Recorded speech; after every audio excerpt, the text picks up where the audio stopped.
The weather forecast for today announced that it would rain across the country due to a cyclone passing through. That would be devastating news for anyone planning to go camping. Preparations were made and the sky was blue without a cloud in sight. He cooks calmly and thanks Mr. Park, saying that he will eat properly. The pot is on a small stove and the food looks very good. The young man says that fermented kimchi with pork belly is a very good combination to make. He opens a can of beer on that wonderfully sunny day. After a few long gulps, an expression of joy and contentment appears on his face, and it doesn't matter if it rains or pours, the day is too beautiful. Someone calls out to Kang and announces their arrival. Kang is happy they have arrived because he had made more food than necessary for just one person. The man who announced his arrival approaches, smiling, asking if there is still that thing called alcohol. Other hybrids are with him, covered in abundant fur and animal-like ears. The one is focused on the food being prepared. The old man notices that there is something different there, something new. The elf approaches with a distinctive bird on her arm and apologizes for disturbing Kang's rest. They are all there in the middle of that clearing within a huge forest in a place of majestic beauty.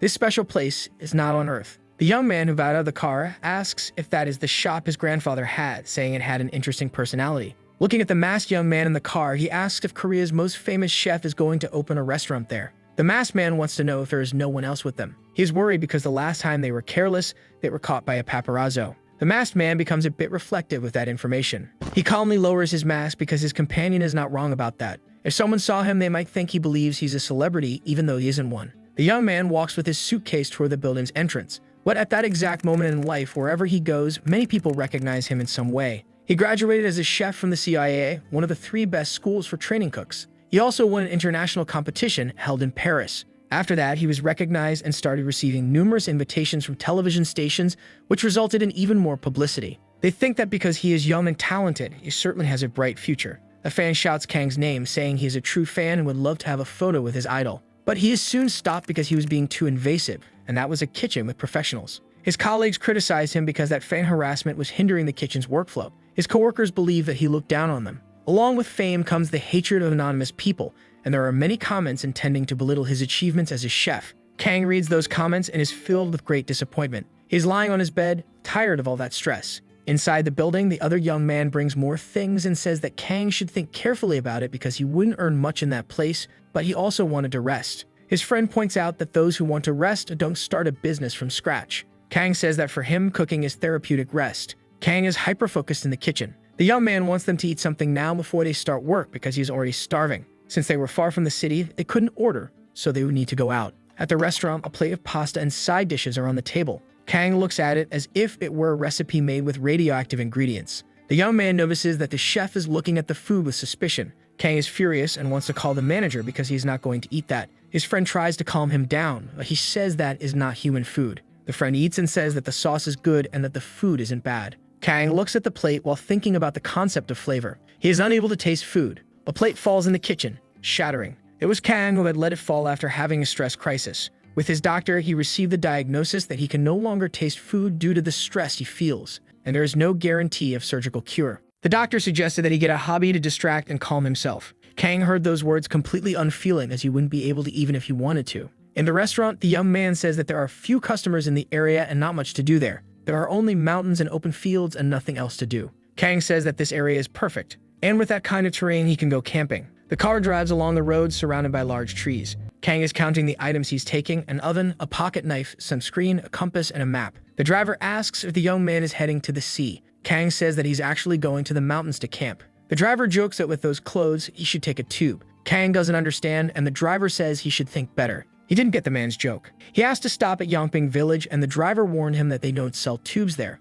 But there is a place where Kang would like to stop first. The village is small and very bucolic. It was the first time he had returned there since his grandfather passed away. He should clean that house before moving on. An open door catches his attention. It's a storage room, and it shouldn't be like that. He's scared, thinking it might be a thief, and if it is, he'll use his metal case to defend himself. A shadow came out, causing Kang to be startled. Catching his breath, he realized it was a cat. Looking at the cat, he threatened it, saying it should be grateful for being a little animal. No one else goes to that place, so even the animals are coming and going as they please. Kang looks for the light switch. Looking around, he notices that something is odd. From the outside, that place didn't seem so big. He keeps walking, and the lights start to change. He feels a slight breeze passing over his face. Looking down, he comes across something different and wonders what it could be. Kang was facing a pit that didn't seem to have a bottom. The ground beneath his feet crumbles, causing him to slip. He panics as he falls into that enormous pit. Kang screams as his body is swallowed by the hole. Meanwhile, a strong light shines down on him. Kang is lying on the ground, and when he opens his eyes, he realizes he's in another place. That place is completely unfamiliar to him, and the young man wants to know where he is now. He feels something wet on his hands. Acting reflexively, he pulls his hand away, startled by the sensation. It was a little creature similar to a squirrel, but with very long ears. While trying to guess what that creature could be, it flies away with its big ears. Kang watches the animal's flight completely dumbfounded. He's scared because that creature doesn't exist. A noise nearby gives him a fright. Looking at a nearby bush, he sees the head of a rabbit peeking out from the leaves. But the little rabbit comes out of the bush, revealing a body chiseled like that of a bodybuilder on creatine. He watches it leave, hopping calmly. Kang is desperate and wants to get out of there as soon as possible. This place is definitely dangerous, and there are other creatures watching him. Kang is tired, and there is no phone signal or people in that place. Remembering the doctor's suggestion that he should go camping, he didn't expect to get lost on the first try. The young man's stomach growls audibly. Even in such a situation, he feels hungry. In the dark, he improvises a fire to warm himself. He managed to make a fire, but now he has another problem. He has few ingredients at the moment. The other things were in his metal suitcase. At least he has some mushrooms that might come in handy. He can't eat them as they are, so he needs to cook them. He pours oil into the pan along with the mushrooms. He sautés them and adjusts the flavor with a bit of salt and pepper. After a quick cook, they should be more palatable. Looking closer, he can't believe he calls that cooking. He puts them in his mouth and thinks that under normal circumstances, he would spit them out immediately. It's no surprise to him what happened. The food still has no flavor at all. Kang throws the pan far away. Now he's sitting in front of the fire, completely frustrated. He remains seated, saddened by being lost. A suspicious noise catches his attention and Kang looks behind him. There are many small lights in front of him. Those little glimmers are eyes. Kang is terrified, imagining they could be wolves, and tries to grab his pocket knife. While reaching for it, he realizes it would be completely useless for self-defense. A huge jaw emerges from the bushes. Kang's terrified eyes reflect the horrifying image in front of him. Kang screams desperately as he puts his hands in front of him to protect himself. After a while, nothing happened. Gathering the little courage he had left, he decided to open his eyes. The animal that was in front of him was no longer there. Kang doesn't know why they disappeared, but he soon hears more noises around him. An animal was leaning over the pan he had kicked away. He looks at it, trying to understand what happened. The animal had eaten all the mushrooms that were in the pan. That cute little dog is now gently staring at him. Kang is surprised because he didn't expect to encounter a dog. The little dog stays there and starts scratching itself. Kang thinks for a moment and wonders if it's a husky puppy. He wants to know where it came from while the puppy leans against his leg. Kang asks what it wants there. He tells it that if it's already eaten everything, it should be on its way because he doesn't like dogs. He says he doesn't understand why people like dogs or find them so cute, all while petting the puppy that is already in his lap. Feeling the rough texture of its fur, he imagines it must be wild. Looking closer, he notices that its appearance is different. Sharp claws and teeth, it's probably a wolf. Now Kang is terrified of that little animal. A wolf pup would terrify anyone, because where there's a pup, there's a mother and father, and they probably aren't cute or friendly. Maybe Kang saw them earlier. If there's even a slight misunderstanding, Kang could become the pack's snack. He thinks for a moment with the pup in his lap. His thoughts are too pessimistic and Kang can't bear the weight of his own pessimism. The little dog says that if he isn't devoured, he'll pass out from hunger. But Kang thinks he's doomed either way. The pup starts dragging him, and the young man warns that his meat stinks and advises against eating him. It takes him to a place with a light source. Kang feels the brightness on his back and decides to take a look at it. That composition is similar to the hole he fell into. His surprise is so great that it scared the pup. He believes he might be able to return through that, but he's still a bit apprehensive. The portal is facing downward, so there's no guarantee it's the way back. It could lead to hell. He wants to take a peek first and sticks his head in, to the pup's astonishment. The little dog was fascinated by the scene and couldn't resist. It took a bite out of Kang's rear, making him tear up in pain. The shock caused the boy to fall into the portal, and as he falls, Kang curses the pup. The little dog just watches as Kang goes deeper and deeper into the portal. His eyes are closed, fearful of what he might see. He timidly opens his eyes to see what's around him. Kang is sitting on the ground outside the storage room. He had returned to Earth. The young man survived that bizarre adventure and is very happy about it. Despite everything, he didn't get to thank the little animal that helped him. He looks up at the sky happy because he knows he won't forget that good deed. Meanwhile, the pup is right there beside him. Looking down, he finally sees the little creature and now wants to know why it's there too. Already in his room, he watches it, thinking about what he should do. He gave it a bath, which was a bit chaotic. Though temporary, he wants to give it a name. He presented some suggestions written on a board. After the unusual day, both are in bed sleeping. The closeness between the two reveals an unlikely friendship forming. The day breaks and the first rays of sunlight stream through the window. Kang begins to stretch in his bed. Feeling renewed, he realizes he slept better than he expected. He looks at the little doll, wondering when was the last time he slept so well. In another room, he prepares to give his canine companion some food. He offers dog food, as wolves must eat that too. However, the pup doesn't hesitate to refuse that meal. Kang offers other types of food for cats, for rabbits, but the pup continues to refuse more energetically each time. The young man is out of patience with the rejection and considers letting the pup go hungry. He leaves thinking he might be able to solve his problem with food while taking care of that little being. After cooking, the table is set with wonderful dishes. He had put a lot of effort into it, even though he couldn't taste anything. Maybe he'll taste something this time. Kang is now surprised because rice cake was on the table eating, but that wasn't his food. Despite that, Kang noticed something about what he was seeing. The puppy simply ignored the food from convenience stores. He ignored the salad and processed meat. To Kang's surprise, he should have eaten the protein, being a wolf. Kang is intrigued and wants to test a theory. He made 2 steaks with high-quality meat cooked in the same way, but the sauce used on each one is different. One uses processed sauce, while the other has a recipe developed by Kang and awarded in international competitions. If the puppy can recognize quality food, he should choose the correct dish now. He first sniffs the dish with the industrial sauce, which is also very tasty.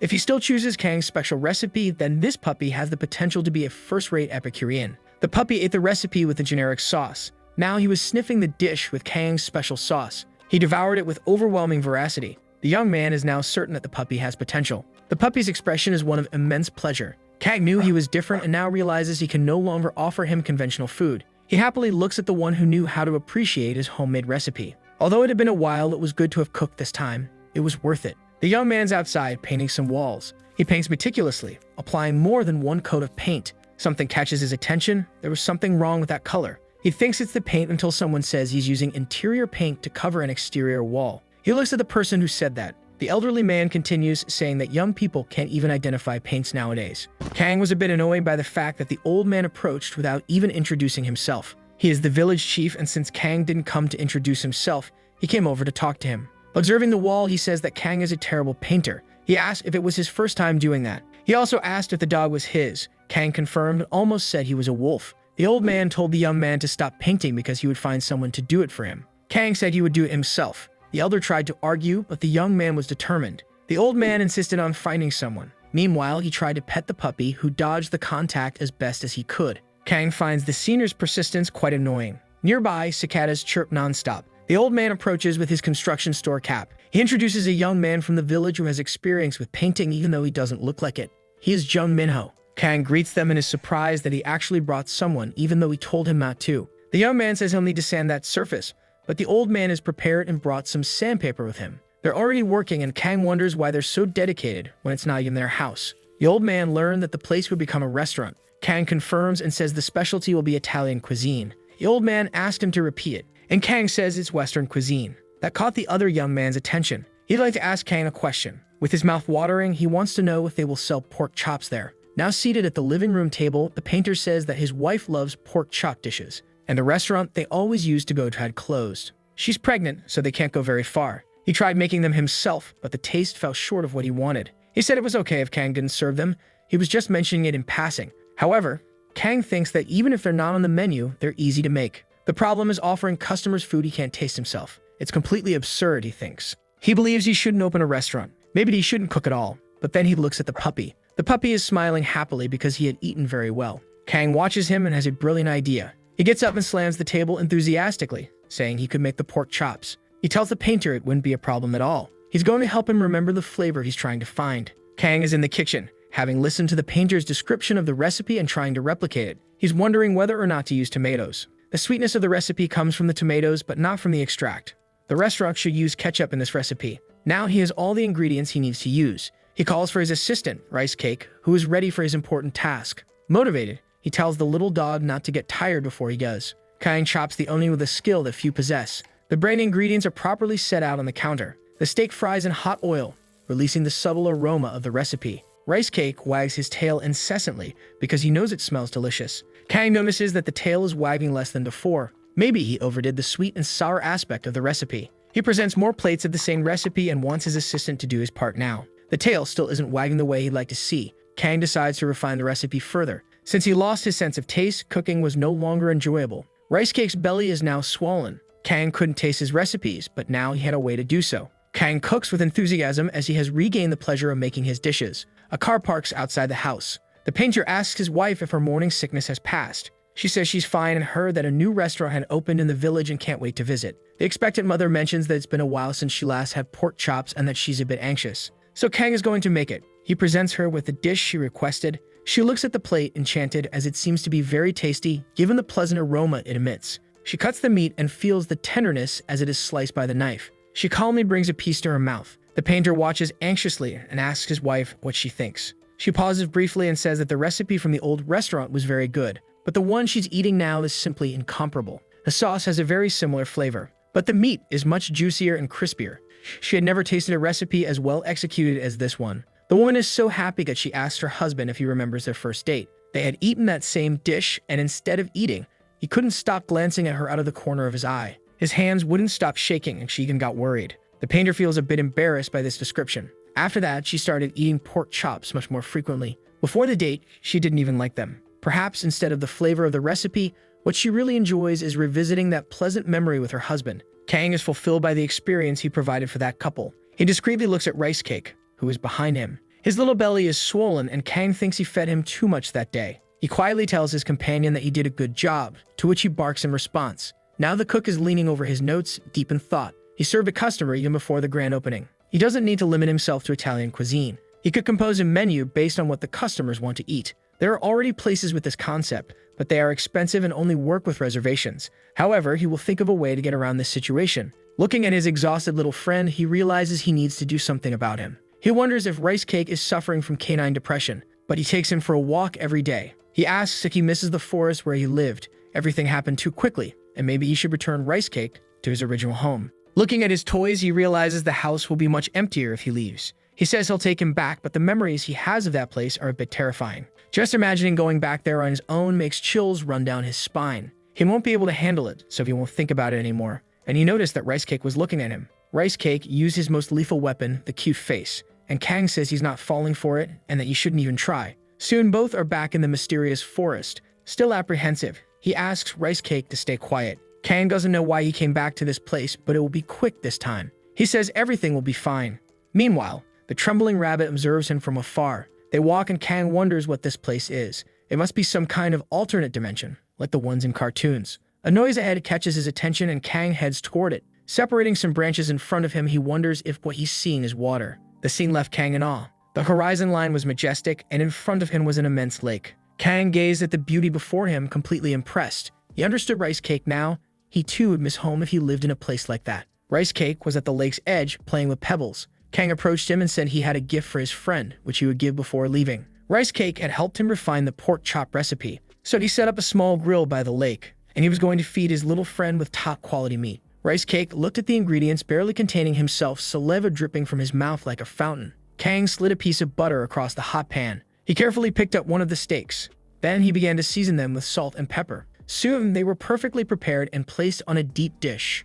Rice Cake's tail wagged uncontrollably. Kang observed his friend's excitement and joked that soon his tail would wag so much that he'd take off like a helicopter. The cook then turned his gaze back to the horizon and admired the beauty of the place. Looking at the grill he had brought, he became a bit introspective. He felt like he was forgetting something. Meanwhile, Rice Cake continued eating happily. Kang grabbed a can of beer. With a view like that, he couldn't just skip having a drink and appreciating the scene. He took a few sips of the beer. Soon his face was filled with immense contentment. He couldn't taste the beer this time either, but he remembered hearing that alcohol isn't drunk for the taste, and that statement was correct. He continued observing the landscape in peace. A blade approached his neck, startling him. The person holding it said that he wasn't from around there and had artifacts he'd never seen before. He demanded to know who he was. Kang was terrified because a real sword was dangerously close to his neck. The man asked again if he was a wizard or a scout from outside. And once more, he demanded to know who this visibly frightened stranger was. The armed man seemed to be running out of patience, waiting for an answer. Meanwhile, Kang began to sweat profusely. His underwear was now heavier than it had ever been. A sword was pressed against his neck. He would never have imagined, not even in nightmares, that he'd have a sword pointed at his throat. He said he was a cook. The man retorted, and Kang insisted that he was just a cook and not someone suspicious. The man wanted to know what a cook was doing there, and the boy said he was just admiring the scenery. Admiring the view in a forest where demonic beasts appear was suspicious, the man said, as he brought the sword even closer. He threatened the boy to tell the truth, thinking he was being deceived. But out on the corner of his eye, he noticed a little creature sitting there calmly. That wolf was too special to be in such a place. Kang had already succumbed to fear and said he would give all the money the man wanted, even if the currency there was different. If he let him live, he'd find a way to pay, but before he could finish speaking, the man withdrew the sword from his throat. Now the man apologized, saying that this wasn't a place for ordinary people and that he had reacted a bit harshly upon seeing a stranger. He introduced himself as Randolph, a knight of the lower territory. He then asked for the boy's name. The cook said his name was Kang, but he was intrigued by the sudden change in the stranger's demeanor. The fact that Kang was accompanied by a white wolf that only appeared in legends was proof that he wasn't a bad person. Randolph saw that the cook was surprised by this association and realized that he didn't understand what the knight meant. White wolves have the blood of the ancient gods. It is said that they are direct descendants of the wolf god. It's said that this god has eyes that distinguish between good and evil, as well as great wisdom, and it is believed that white wolves possess such an ability. And a wolf like that was accompanying Kang, a descendant of a god. This explained Rice Cake's behavior. All of that unusual behavior now made sense, considering that Rice Cake descended from a god. The knight noticed Kang's deep thought and said he didn't know what he was thinking, but it certainly wasn't the case. He asked if the young man had had a meal there, as food eaten with such a view really has a special flavor. He then inquired about the meat. Kang said it was steak and asked if the knight wanted to try some. He says he should say no as he's already eaten, but the truth is he hasn't had food in quite some time. He was only supposed to investigate, but even without being hungry, it would be hard to resist the aroma of those freshly prepared steaks. The knight says he'll accept just a piece, but Kang notices that he has the same expression the little wolf makes when he's about to eat. He prepares to taste the steaks.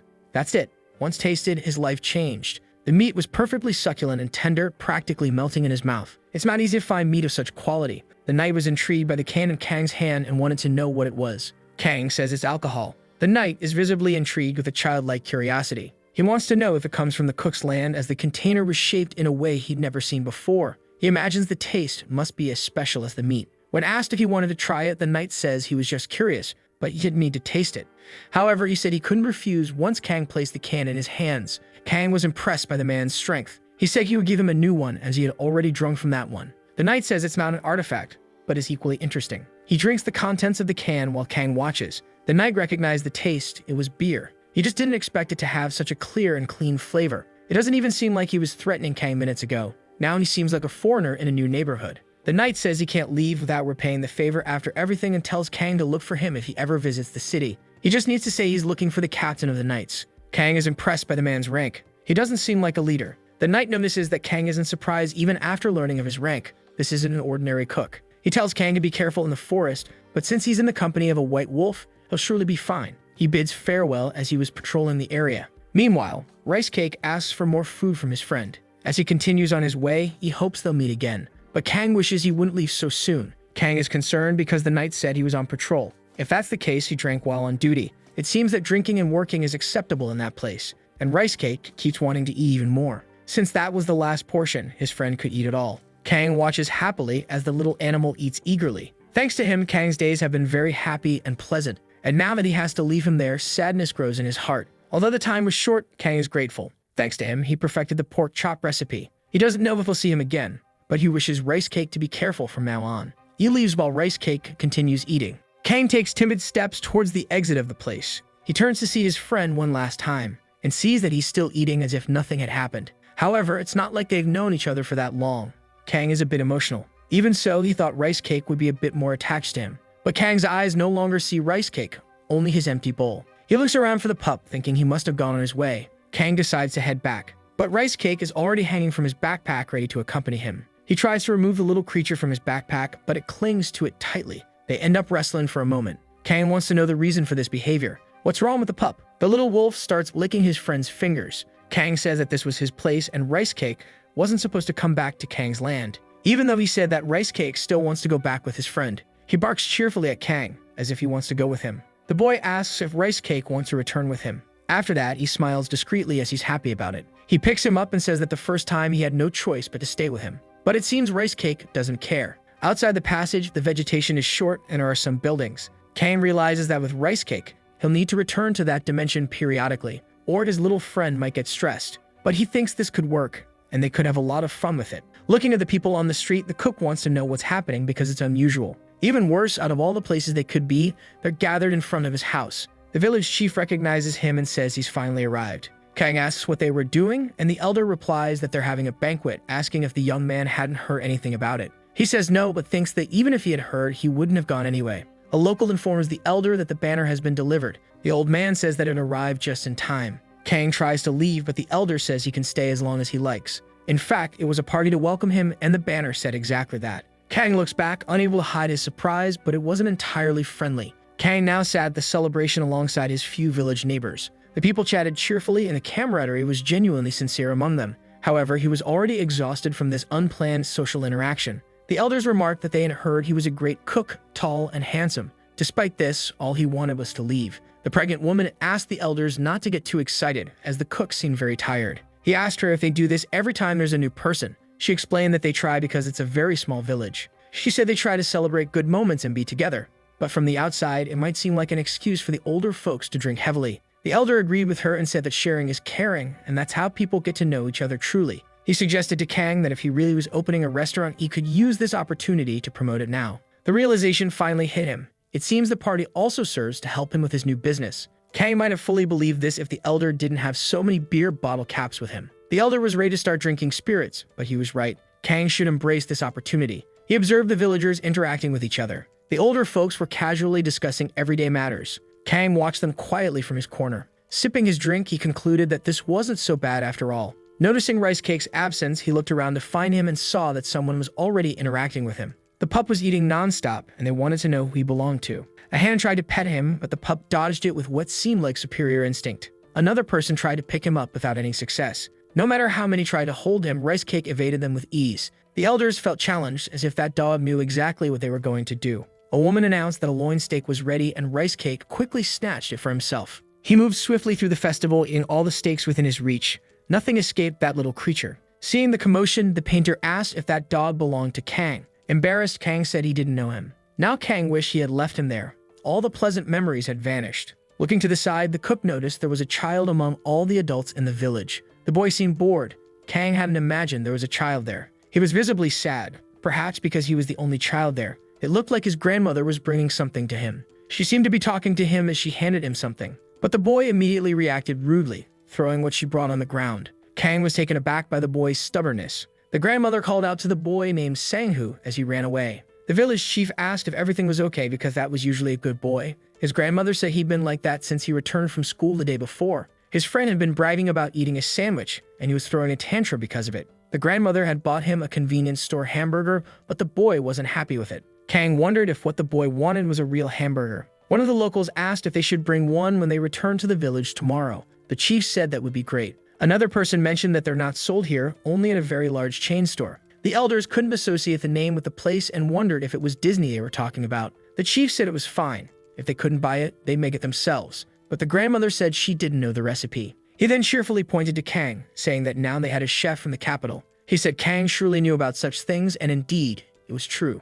The chief apologized for asking, but Kang was all they had in this town. He also said it didn't have to be identical to what the boy wanted. The boy probably didn't even want the hamburger itself. Actually, he must just be jealous of his friend, since his family went out together to eat. The boy's mother lives in a hospital because she is very ill, and his father works abroad. The little boy was just alone. He is sad and lonely. That's why he doesn't need to taste the same. Kang finally understands the boy's situation. The elderly man says that he is the only child in the village, so everyone should take care of him. And now, he expects the same from Kang. The cook never imagined that this was the boy's situation, and it seems the village chief knows everyone's situation there. He would think the same of him too, if it weren't for the many beer bottles hanging from him. The night finally comes, and the fireflies light up the evening. It was his responsibility now, and Kang did an exchange program in the United States. Making a burger wouldn't be difficult for him. He never went to that restaurant, the MCD. It seems everyone imagines he went there just because he came from the capital, and apparently he will have to do this. Bolinho is already impatient, wanting to eat. The people had to eat only side dishes because someone had eaten all the meat during the celebration.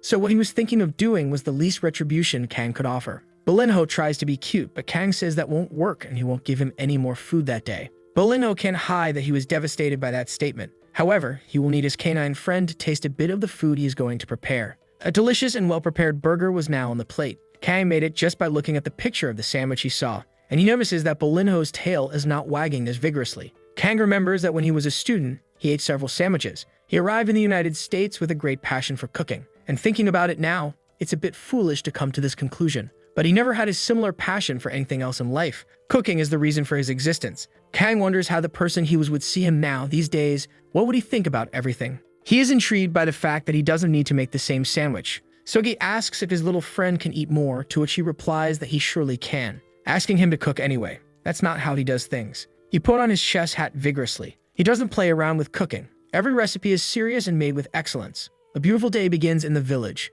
The burger meat is being fried with cheese on top. The combination of condiments and ingredients is happening in perfect harmony. Kang is finishing the preparations to present his recipe. Sun, who is sitting at the table, waiting patiently, with little enthusiasm. With him are the painter and his wife as well as his grandmother. And the young man said that Kang is an excellent cook. He asked the boy if he wasn't happy to finally eat a burger. Kang appears and thanks his customers for waiting. The sandwich now captured the boy's attention. He brought what the boy had asked for. The sandwich was simply impeccable with a magnificent presentation. Its appearance did not leave anything to be desired. Then he asked the boy to try it, who was still looking at it, impressed. He brings the sandwich to his lips. Finally, he takes his first bite of the long-awaited recipe. The boy's mind travels and his eyes sparkle. That must be the taste of a genuinely American burger. That was much better than the convenience store sandwich. There's no comparison, and he quickly tugs at his grandmother's arm. She asks if the sandwich is tasty and says she is happy to see him happy. The boy briefly looks at his dear grandmother, and then looks away. He says he wanted to see his mother. Actually, she thinks she could go to the capital to see her if she asked for a burger.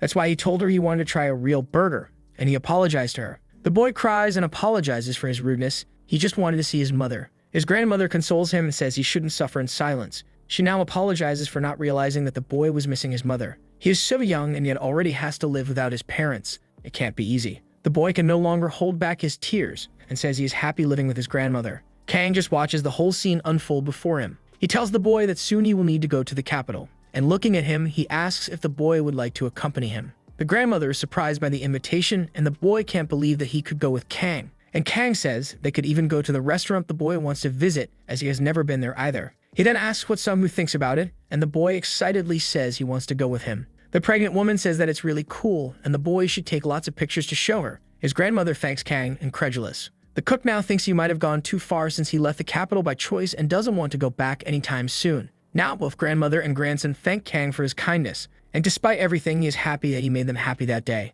He tells the boy that they will go to the capital soon. Kang is now standing in front of his refrigerator, looking inside. At the moment, he has many ingredients left over from other recipes. Looking at Bolinho, he wonders if they should go camping, taking that food with them. He's never been camping before, and once he opens his restaurant, he won't have time for that sort of thing. While he was thinking, he noticed that Bolinho wanted to say something. The puppy was radiant and wagging his tail, extremely excitedly. He knew what that meant. Bolinho wanted him to go to the other world, but that's not what Kang meant. Soon, the two of them are in that mysterious forest once again. Kang laments because he's been to that place more times than he's been to the supermarket. He arranges his things on the ground. Despite everything, the view in that place was really very beautiful and captivating. Prostrated, he began organizing the utensils to set up his camping tent. While trying to figure out his tent, Bolinho gets distracted by a butterfly flying nearby. The tent is almost completely set up, and Bolinho continues playing in the grass. Kang will have to start over from scratch because the tent collapsed on its own, much to his displeasure, and Bolinho continues to be immersed in his own distractions.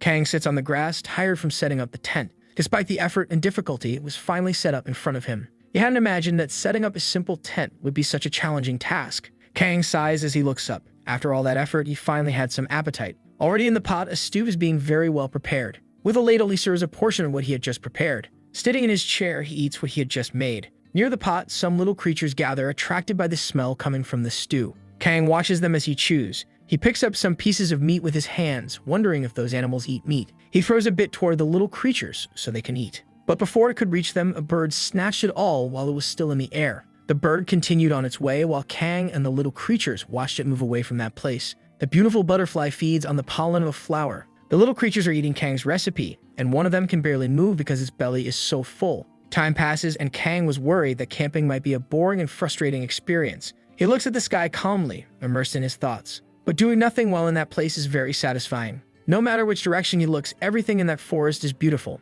Maybe this is what they say about natural healing. He misses Bolinho, but believes he will return as soon as he gets hungry. It was time to make a campfire. In the distance, unknown eyes watch him attentively. Kang continues eating his recipe calmly. What had been watching him from the bushes leaves his position. Kang hears the noise and looks back, thinking it might be Bolinho returning. He extends his bowl and says that he served a generous portion for him. But as there was an unknown hand approaching, Kang notices that it was a stranger and moves away from it. The strange creature was now standing in front of him. Kang watches it while holding the bowl in his hands. Whatever was in front of him was definitely not Bolinho. The fox rogue rolls at him, and Kang notices that she is not an ordinary girl. The girl takes an intimidating stance in front of Kang. He didn't expect to find a girl there, but she wasn't an ordinary girl. Large ears protruded from her head, and at the end of her hips, there was a furry tail. Kang is now thinking if she was a mix between a human and a cat. As she growls at him, Kang thinks that she might be a hybrid, half human and half beast, like those seen in movies. She digs into the ground with her claws. The girl leaps towards Kang, intending to take the bowl from his hands. He manages to dodge once again, and the girl prepares to face him once more. She grips the grass with one of her hands, ready to attack again. He tries to reason with her, thinking that Bolinho left him to deal with this on his own just when he needed him most. Kang observes the girl for a moment longer. After thinking it over, he decides to speak to her directly. Extending the bowl towards her, he asks the girl if what she feels is hunger. He says that he will give her food as long as she moves a bit further away from him. She approaches the bowl that had been placed on the ground. The girl carefully inspects the contents of the porcelain bowl, taking in the aroma of the food. Indeed, the appearance was extremely appealing. It didn't take long for her to start salivating at the sight of the food in front of her. The girl begins to eat, and as Kang expected, she's not using her hands to do so. She starts having an energetic reaction. It's too spicy for her palate. The girl now rolls on the ground screaming. Kang didn't expect that, but a recipe with kimchi is usually spicy. The cook tries to apologize and offers her some water. However, the initial burning sensation has already passed and she is calmer. The girl is intrigued, licking her lips as she tries to understand this new flavor.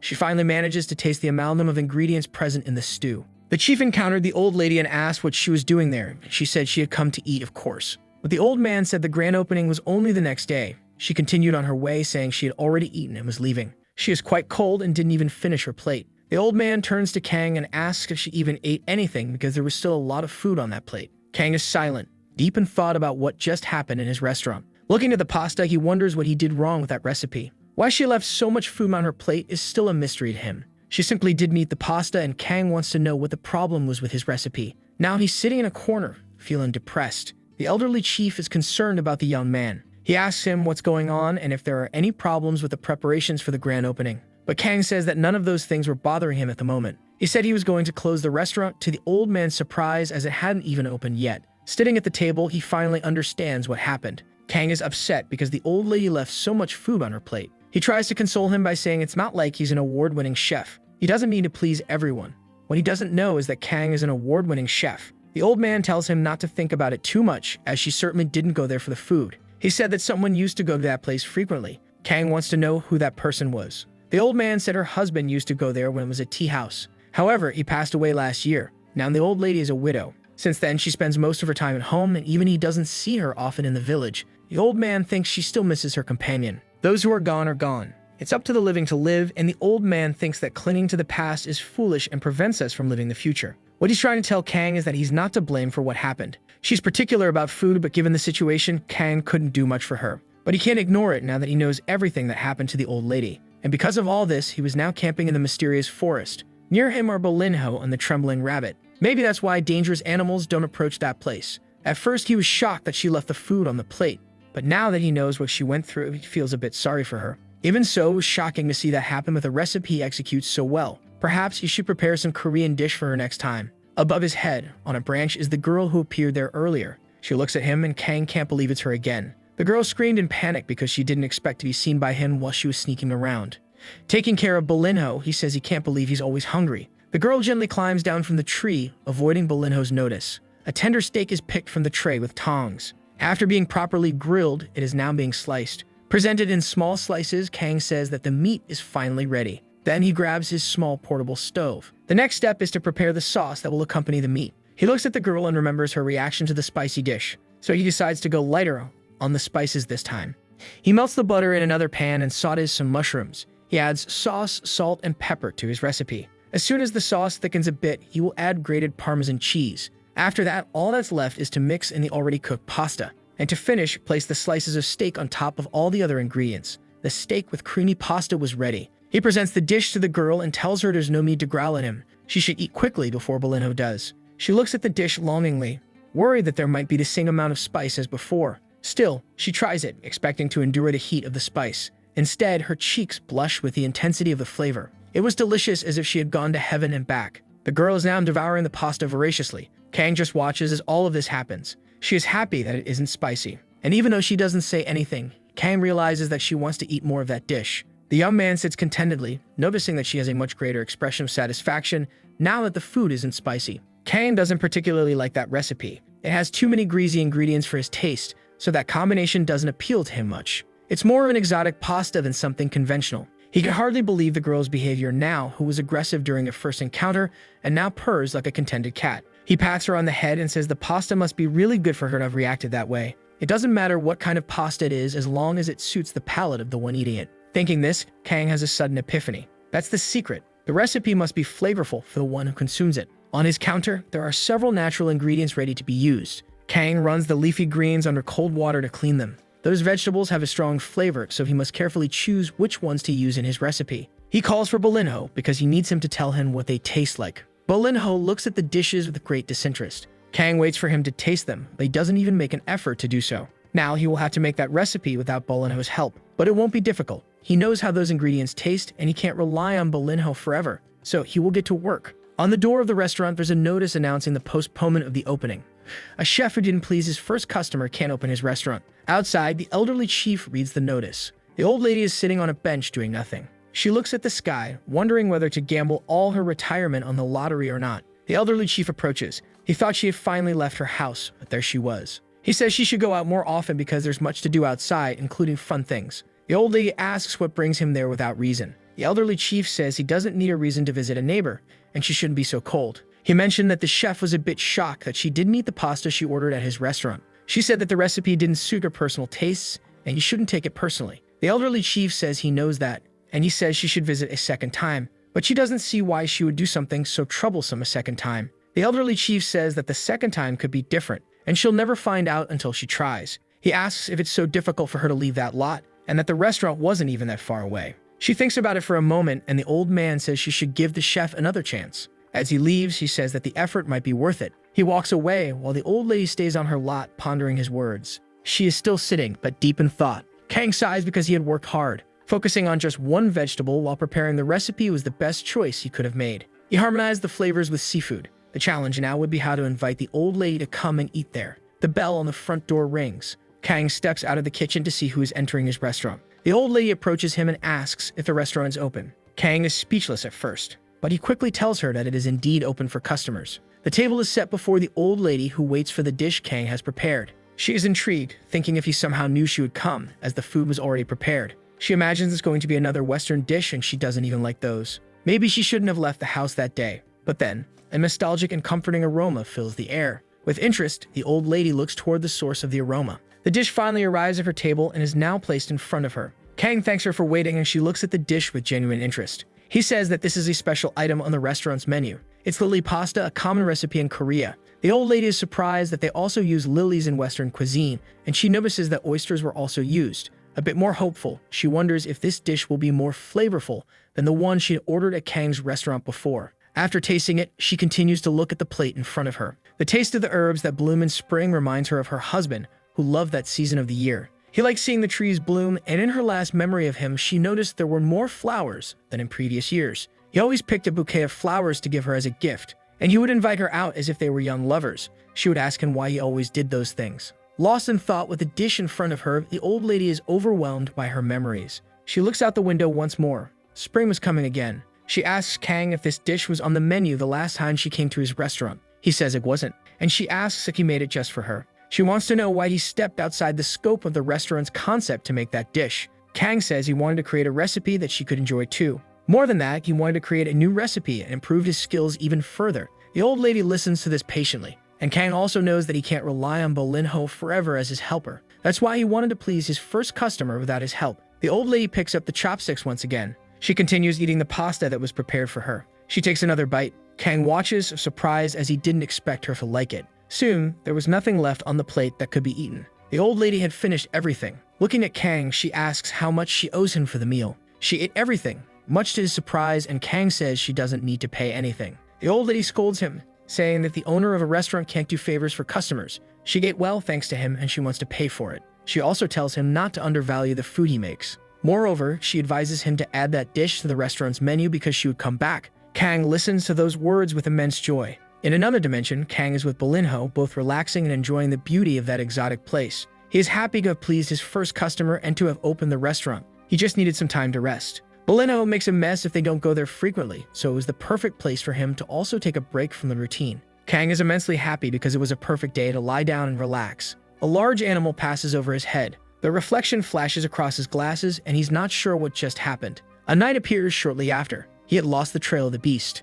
He really wanted to hunt that animal for lunch. Soon he comes across Kang lying on the forest floor. He greets him, saying it's been a long time since they've seen each other, and asks how he's been. Still dazed by the animal's passage, Kang wonders if the knight's eyes are just for decoration. The knight says that Kang chose a good place and that the surroundings are indeed very beautiful. Kang remembers his name and asks if it's Randolph Wright. He asks if he's patrolling the area like last time, but the knight says it's his day off and he's in the forest to hunt. Bolinho is happy with that statement, and the knight asks if the little guy is also interested in hunting. The occasion was perfect, and now it's the knight's turn to offer a meal this time. He invites Kang to go hunting with him. Despite the enthusiastic invitation, Kang has no interest in it. He just wants to stay in his hammock and rest. But it was too late. He already had a bow in his hands. His time to rest was now lost. Meanwhile, the knight tells Bolinho that this area is frequented by hopping birds. Kang is curious about that description. Imagining that Kang doesn't know this animal, the knight asks him to look in a specific direction. In front of them were several pink-colored birds similar to large ostriches.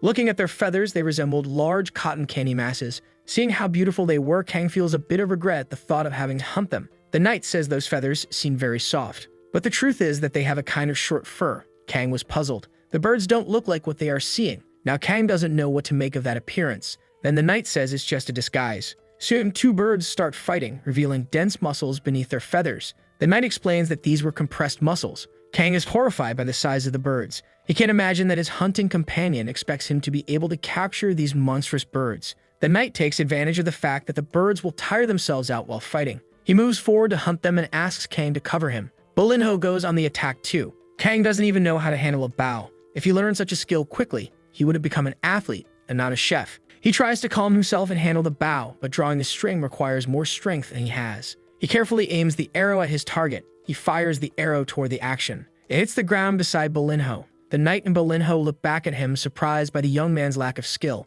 Bolinho, in particular, feels betrayed since the arrow almost hit him. Kang, disappointed, tries to apologize to his small friend. Twilight colors the sky, which gradually darkens. By the campfire, the knight says that the meat is almost ready. He asks if Kang will be able to eat since his hands haven't stopped trembling for a moment, but Kang says he can manage. And there was something more important he'd like to say, and the knight is ready to listen. Kang can't really call this food. The smell is too strong, and it would be rude to simply pinch his nose with his hands. He needs to endure it. The first skewer is ready, says the knight. He wants Kang to try it. Noticing that Bolinho isn't there, he asks if he went out for a walk, but Kang knows that his friend actually fled from that meal. Kang tried the meat, not expecting anything special to happen. He could taste it, even though he usually can't taste anything. But what really impressed him was that he was able to taste it, even if it was horrible. The knight tries to hide his embarrassment, thinking Kang is impressed by the taste of the food. Seeing Kang's reaction, he believes now is the time to showcase all his cooking skills. But the boy steps in and asks him to stop because he was able to taste it. He was eager to cook that ingredient using his own skills.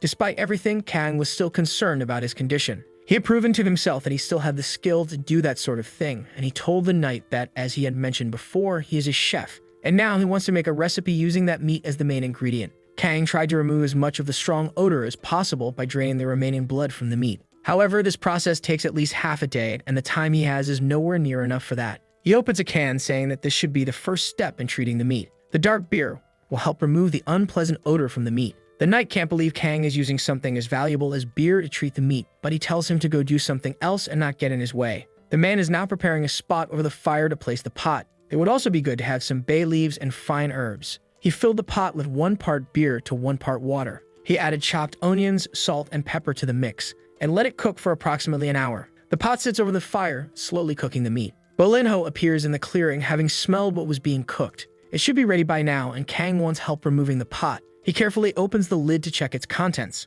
The meat looked good, and the sauce had reduced significantly. The knight and Bolinho were enchanted by the aroma that filled the air. But Kang said they needed to cook it 1 more time. It wasn't ready yet. If a situation were ideal, he would have put it in an oven. But that's one of the beauties of camping. He placed the pieces of meat on skewers in front of the campfire. As the meat roasts, he says that now they just need to cut it into small pieces. Finally, the roasted hopping bird was ready. The knight is intrigued because he can't believe that the delicious aroma is coming from that bird's meat. He didn't say it, but the best chefs in the territory had given up on making that ingredient edible. The knight finally realizes that Kang is an excellent chef. Tasting one of the pieces, he can't believe the flavor that's hitting his palate. He eats voraciously. The exterior is crispy and delicious, but the interior of the meat is juicy, with its texture perfectly preserved. He couldn't have imagined that such a flavor could exist. The meat was perfectly tender and succulent, in a way that seemed almost impossible. It's hard to believe that this was the meat of the birds he's eaten all his life. However, even though it's delicious, something is still missing. The dish needs a side to balance it. At that moment, the knight asks for some beer from Kang, but Kang tells him that he can go and grab a can for himself. The knight then takes long sips of the drink. Afterward, he gives an intense smile of contentment and satisfaction, and he continues to eat the meat as if it were the best thing he had ever tasted in his entire life. That was the perfect combination. He doesn't think he could ever get tired of eating it. Kang says it wasn't bad, but he could have done much better. There's a reason why blood extraction is a time-consuming process, and they could have let the meat rest for much longer. He should also carry some bay leaves just in case. The knight is surprised because Kang is dissatisfied even after doing something unbelievable. His skill must far surpass that of the royal chefs. The knight now wants to know who this mysterious figure is that cooks so well. The campfire burns slowly after everyone has eaten. The knight had intended to offer a meal this time, but once again, he was the one who received a gift. He's intrigued by Kang's ability to prepare food. The young man is happy that his friend enjoyed the meal, and he says that after this, he won't be able to eat the meat the way he used to. He asks if it would be okay if he replicates the recipe from now on. Kang says he can, that it's no big deal. The knight says he knows some good chefs, and he knows that Kang's skills are exceptional. His dishes are brilliant, and he shouldn't underestimate himself. The young man thanks him, and he realizes he's been hearing that a lot lately. The knight says he's been given something incredible and valuable, and wants to repay his friend in kind. So he offers to teach Kang the art of fencing. Kang can't believe it, but the knight insists. Despite being in this location, the knight says he had a great reputation in the capital. And if it's his fencing skill, it's the closest to a fair exchange he has to offer. Kang says he's just a chef, but the knight says countless people ask him to teach the art of fencing. Kang tells him he should teach people who are interested, but the knight says he didn't like any of them, and the next time they meet, he will teach Kang. All Kang needs to do is have some beer and a meal prepared for him. Kang realizes that the knight's intentions are too obvious. Perhaps he's embarrassed to ask Kang to cook every time they meet. The knight continues saying that this is a perfect exchange between them. Kang doesn't mind sharing ingredients and knowledge with him, and he has no reason to refuse that kindness, so he will treat the lessons as physical exercise. It might even help strengthen his arms. The night sky is bright and beautiful, but Kang still doesn't fully understand the extent of the consequences of his choices. Outside the dimension, the cherry blossoms bloom more and more. The birds sing and spring gains more strength each day. A week after the grand opening, many villagers visited Kang's restaurant. That activity lasted for a few days. Kang knew there would be few customers. In fact, he didn't even expect there to be any. Even Bolinho was entertained by the television, having nothing else to do. It was a gift from a customer who no longer used it. He approaches his friend to see what he is watching. There were some women on the other side of the screen. They appeared to be a music band. A name, Yunez, catches Kang's attention as he watches. He thinks he has seen that name somewhere before. A young man with a phone in his hand asks if that job is doable. The women say it's very exhausting and want to know when those images will be aired. The young man pretends to listen to their demands and compliments the women's efforts. It's too exhausting for him. He prefers working inside his quiet office. And there's nothing on their schedule after that photo shoot. Since he's nearby, he thinks he could visit his friend Kang. Calling him, he asks if Kang is still alive. He asks if he could drop by soon so they can have a meal together. He's nearby and only has one more photo shoot to do. He says there's no reason to eat elsewhere if his friend is an exceptional chef. The conversation catches the women's attention. They whisper as they listen to the conversation. The young man says he won't be able to drink because he's driving. They confirm that they'll meet soon, and now the girls have mischievous looks on their faces. The young man is leaving and says he'll leave the girls in someone else's care, who agrees. He tells the girls to be polite and obedient, but they say they've always behaved that way. He tries to disagree, knowing that's not how they usually act. Getting into his car, he says he'll see them the next day. The man who was there says the girls also need to go home now. As soon as he drives away, they turn to the young man and ask him to follow. They can't lose track of him. He says he can't do that because he was ordered not to get distracted in any way. Then the blonde, with her charms, tells the young man that asking for forgiveness is easier than asking for permission. At his restaurant, Kang is cleaning the floor while saying that people can be quite selfish sometimes. His friend only announces his visits at the last minute. If he were busy, there would be nothing he could do. Not that he is, but if he were, it would be a problem. His friend should arrive soon, so he should start cooking right away. Bolinho was entertained by what's on TV. Kang's friend had just arrived. He's with his secretary and says there were only 2 cars on the road, so of course he would notice. The young man tries to apologize. Kang is surprised by this and tries to understand what's happening. Behind his friend, he sees the group of women who were on the television. They introduce themselves and say they are Yunez. They had come along with his friend without Kang expecting it. The girls start doting on the little dog, saying how cute he is. Kang's small restaurant in a forgotten village is now full of celebrities, and Bolinho dodges their affection. Kang's friend scolds the artists, saying they're too disobedient. He wants them to say something to justify themselves, but they can only manage a timid apology. He wants to send them away immediately.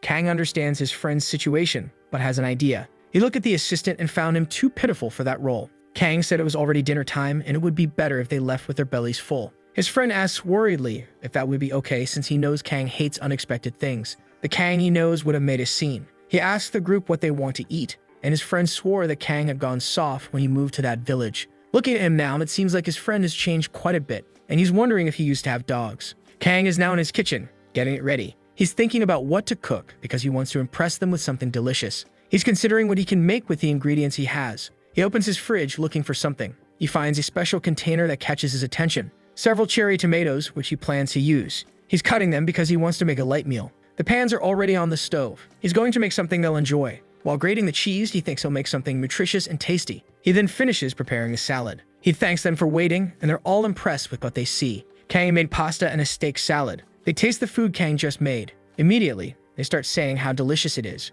One of them says she usually only eats pasta with white sauce, but this one was exceptional. Another praised the salad and the texture of the meat, asking where she could order it again. Kang tells his friend that since he's already eaten, he'll leave them in peace. His friend says he wouldn't talk to him in front of them anyway. One of the women starts tearing up. She's lived a good life but can't believe she had never tasted anything like this before. Another found it so good that she's actually angry. Kang suspects his friend has been starving them, but he insists that's not the case despite their reactions. He tells his friend that he needs to eat too, as the trip back to the capital is long. His friend is a bit concerned by Kang's thoughtfulness. Approaching him, he asks if Kang is on the brink of collapse, to which Kang responds by asking if he really looks like a terminal patient. As they leave, the women say that it was the best meal they've ever had in their lives. Kang says he'll make something even better next time, to the delight of the famous guests. The blonde emphatically declares that they will definitely come back. He didn't expect that from them. In the car, they say that both he and the food he makes are much better in person, and they say their goodbyes. He didn't expect them to recognize him, but his friend said they watch his videos.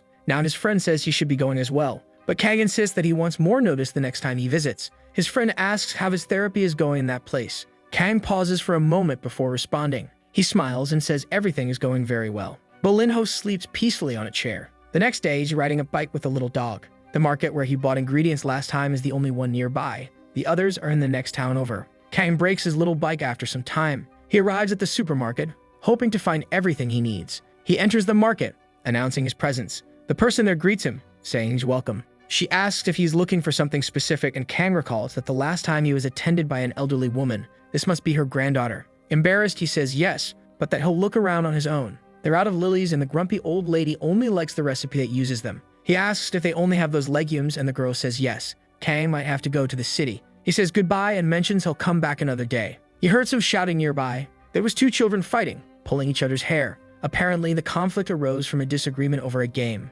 One of the kids calls the other stinky, and the blonde boy says the other is an immigrant and should go back to her city. The insult was completely effective, causing the girl to freeze up while playing her Nintendo. Kang arrives and separates them, telling them to stop fighting. He says that words once spoken can't be taken back and they should be careful with that. Looking at the child, he asks if she's sure she won't regret this later. The girl from the market comes out to see what's happening. She's shocked because she recognizes one of the kids. Her name is Myung. She was the one called an immigrant, and she's her daughter. Kang didn't expect that. The child runs into her arms, and the girl asks what happened and if she's okay. Kang, holding the other troublemaker, is relieved that her mother is there. His job is done. The brat pulls his arm from Kang's grasp and runs off to his hideout while Kang watches. The girl thanks him for intervening in the kids' fight. He says he didn't do much, but she keeps thanking him. Then he asks if Myung is okay. The girl says yes, and that the child had just fallen asleep. She says it's all her fault, but Kang doesn't understand. Kang tries to console her, saying it was just a disagreement between children and these things happen. The girl says she's from Vietnam and her name is Ungun. She thinks her daughter is bullied because of her. The child sleeps, but she cried before that happened. Kang doesn't know what to say. He wants to comfort her, but is at a loss for words. He remembers that the brat said the girl was different from them and should go back to her homeland. He can't discuss this topic carelessly. The girl changes the subject and says she knows who he is, that he has a restaurant in the village.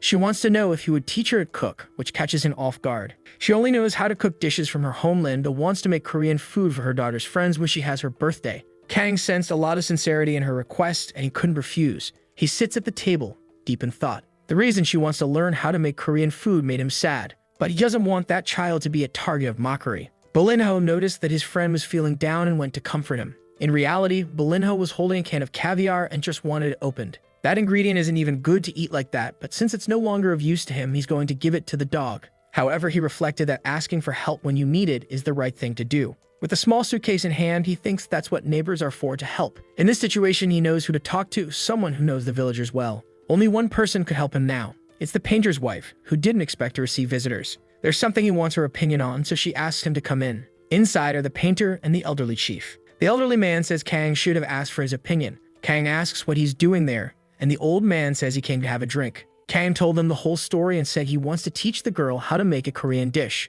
The pregnant woman says she knows who she is and that her daughter sometimes plays with Sang-hoo. Kang is surprised that they are friends and attend the same place. The painter says there's only one school nearby and all the local children go there. Their ages differ, but there's only one class in the school with just over 20 kids. The pregnant woman empathizes with the market girl and says she would do the same for her own child. Thinking about the well-being of a child struck a chord with Kang. He decides he will teach her an easy dish, but someone suggests he do the opposite. The old man says she should make dishes from her own culture. Kang tries to argue, but the old man wisely points out that trying to fit in forcefully can be more harmful to the child. Children her age are naive and don't understand life. They don't know how to accept differences. It's up to the adults to teach that differences aren't bad. The old man lectured, and Kang should do his part in this. A simple bite is worth more than many words. The young woman is in her kitchen. She wonders if this is the right thing to do, considering how different the cuisines of these countries are. She's apprehensive, thinking the kids won't like it. Kang says the quantity is good, but she should go easy on the onions because kids can be fickle.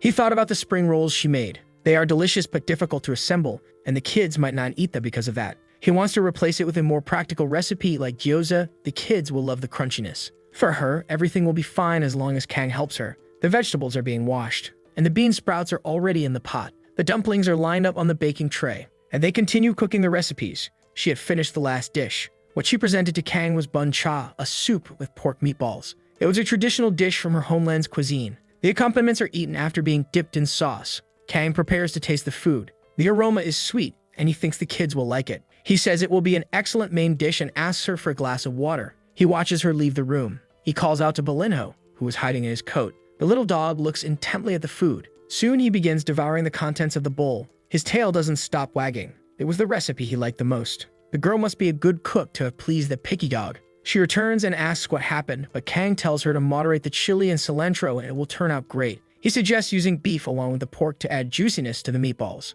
He finishes by saying it was very delicious and that the kids will love it. The girl smiles and thanks Kang for the advice. Outside the house, he sighs with relief. She cooks well, which made things much easier, and she understood the advice he gave. There's nothing to worry about, but as he leaves, the child calls out to him. He looks at her briefly. She hands him a handwritten note, an invitation to her birthday party. Kang asks if she made it herself, and she says yes, adding that she won't let anyone in without the invitation. And she mentions there won't be many kids at her party, because she fought with Chomin, and he has many friends. And because of that, she thinks no one will show up. Kang listens to the child attentively. The day of her birthday finally arrived. The child is apprehensive, hoping that at least Kang and Sang-hoo will come to her party. She also wonders which of her classmates might show up. But as she stands at the door of her house, she's afraid that no one will come. Her mother appears and asks what she thinks of her outfit. Her eyes light up with happiness. Her mother is dressed beautifully, and she asks what those clothes are. Her mother says it's traditional Vietnamese attire and mentions that she has one for her as well. The girl puts it on and is very happy.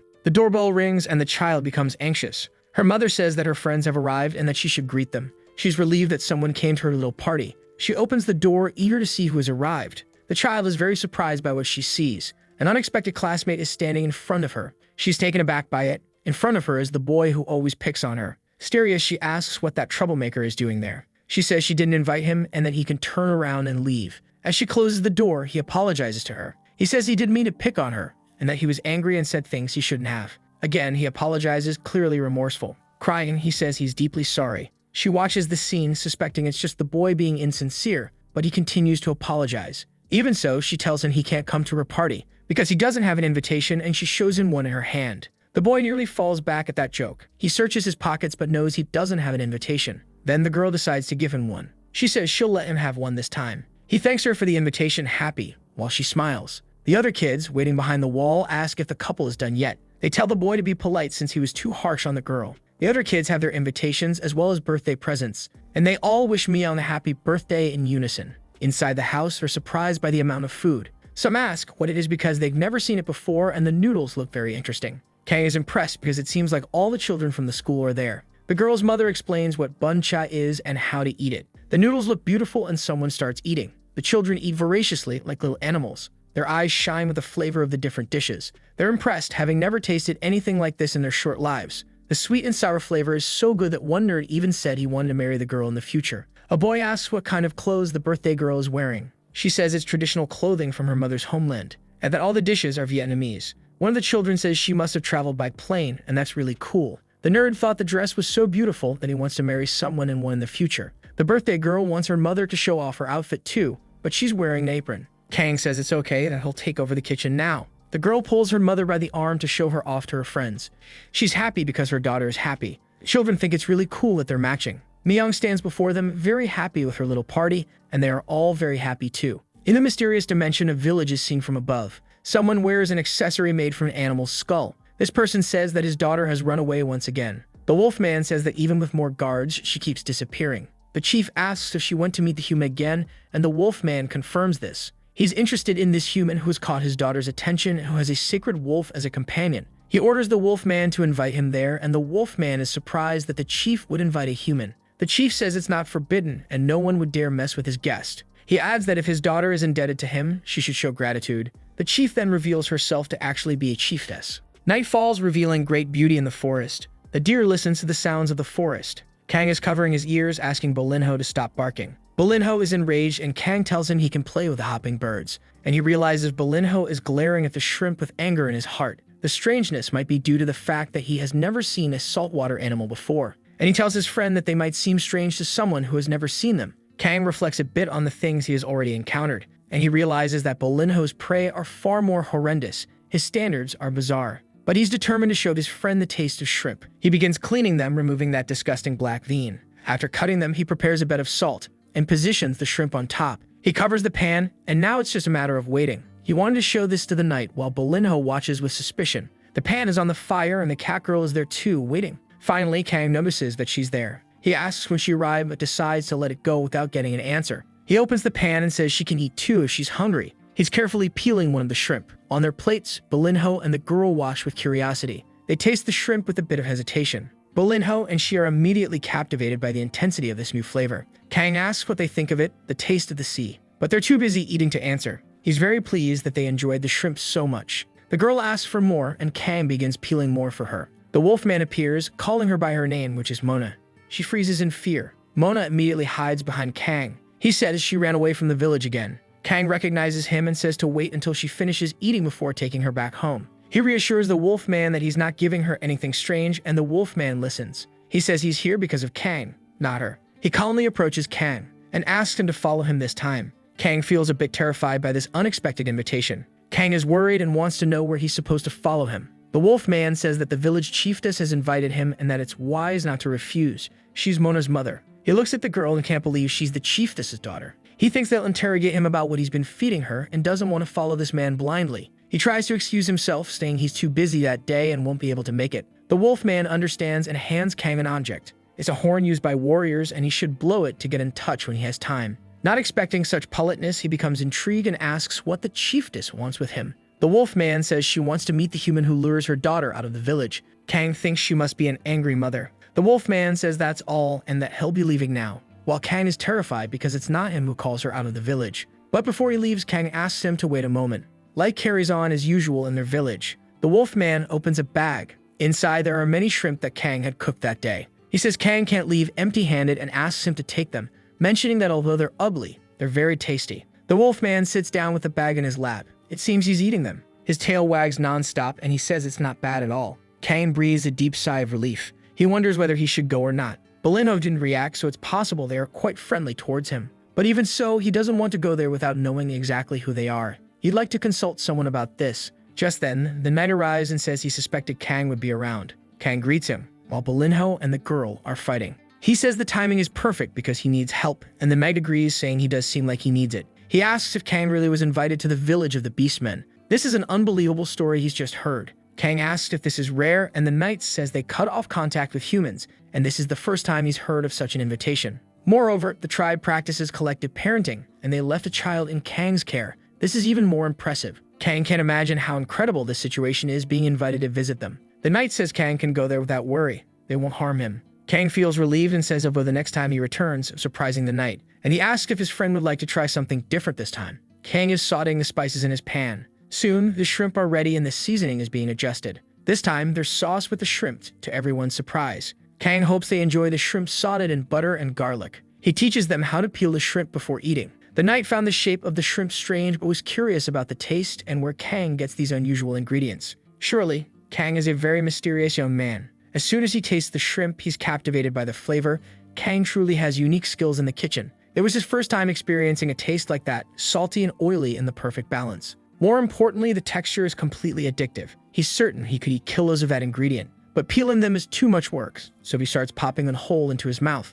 Kang notices that everyone is eating the shrimp whole because it's too much trouble to peel them. For them, it's a delicacy, and Kang lets it slide because it means he won't have to peel more shrimp. The knight thanks him, saying it was an excellent meal. Kang is happy that they enjoyed it, while Bolinho and Mona have their stomachs noticeably bloated. The knight now feels compelled to teach Kang the best he has to offer. Kang wonders what that could be. The knight says it's fencing, of course. He had completely forgotten about that. He tells Kang not to worry because they'll start with the basics since it's his first lesson. Time passes and the sun is already setting. Kang is sprawled out on the ground, exhausted from the lesson. The knight says Kang is out of shape and has a long way to go to become a warrior. He doesn't understand how a young man like him is wiped out after a 4-hour walk. Bolinho tries to cheer up his friend by licking his leg. Kang feels like the pain disappears wherever Bolinho licks. It feels nice, like a local anesthetic is being applied. The girl starts doing the same, but it only feels wet and smelly. He pushes her away, telling her to stop.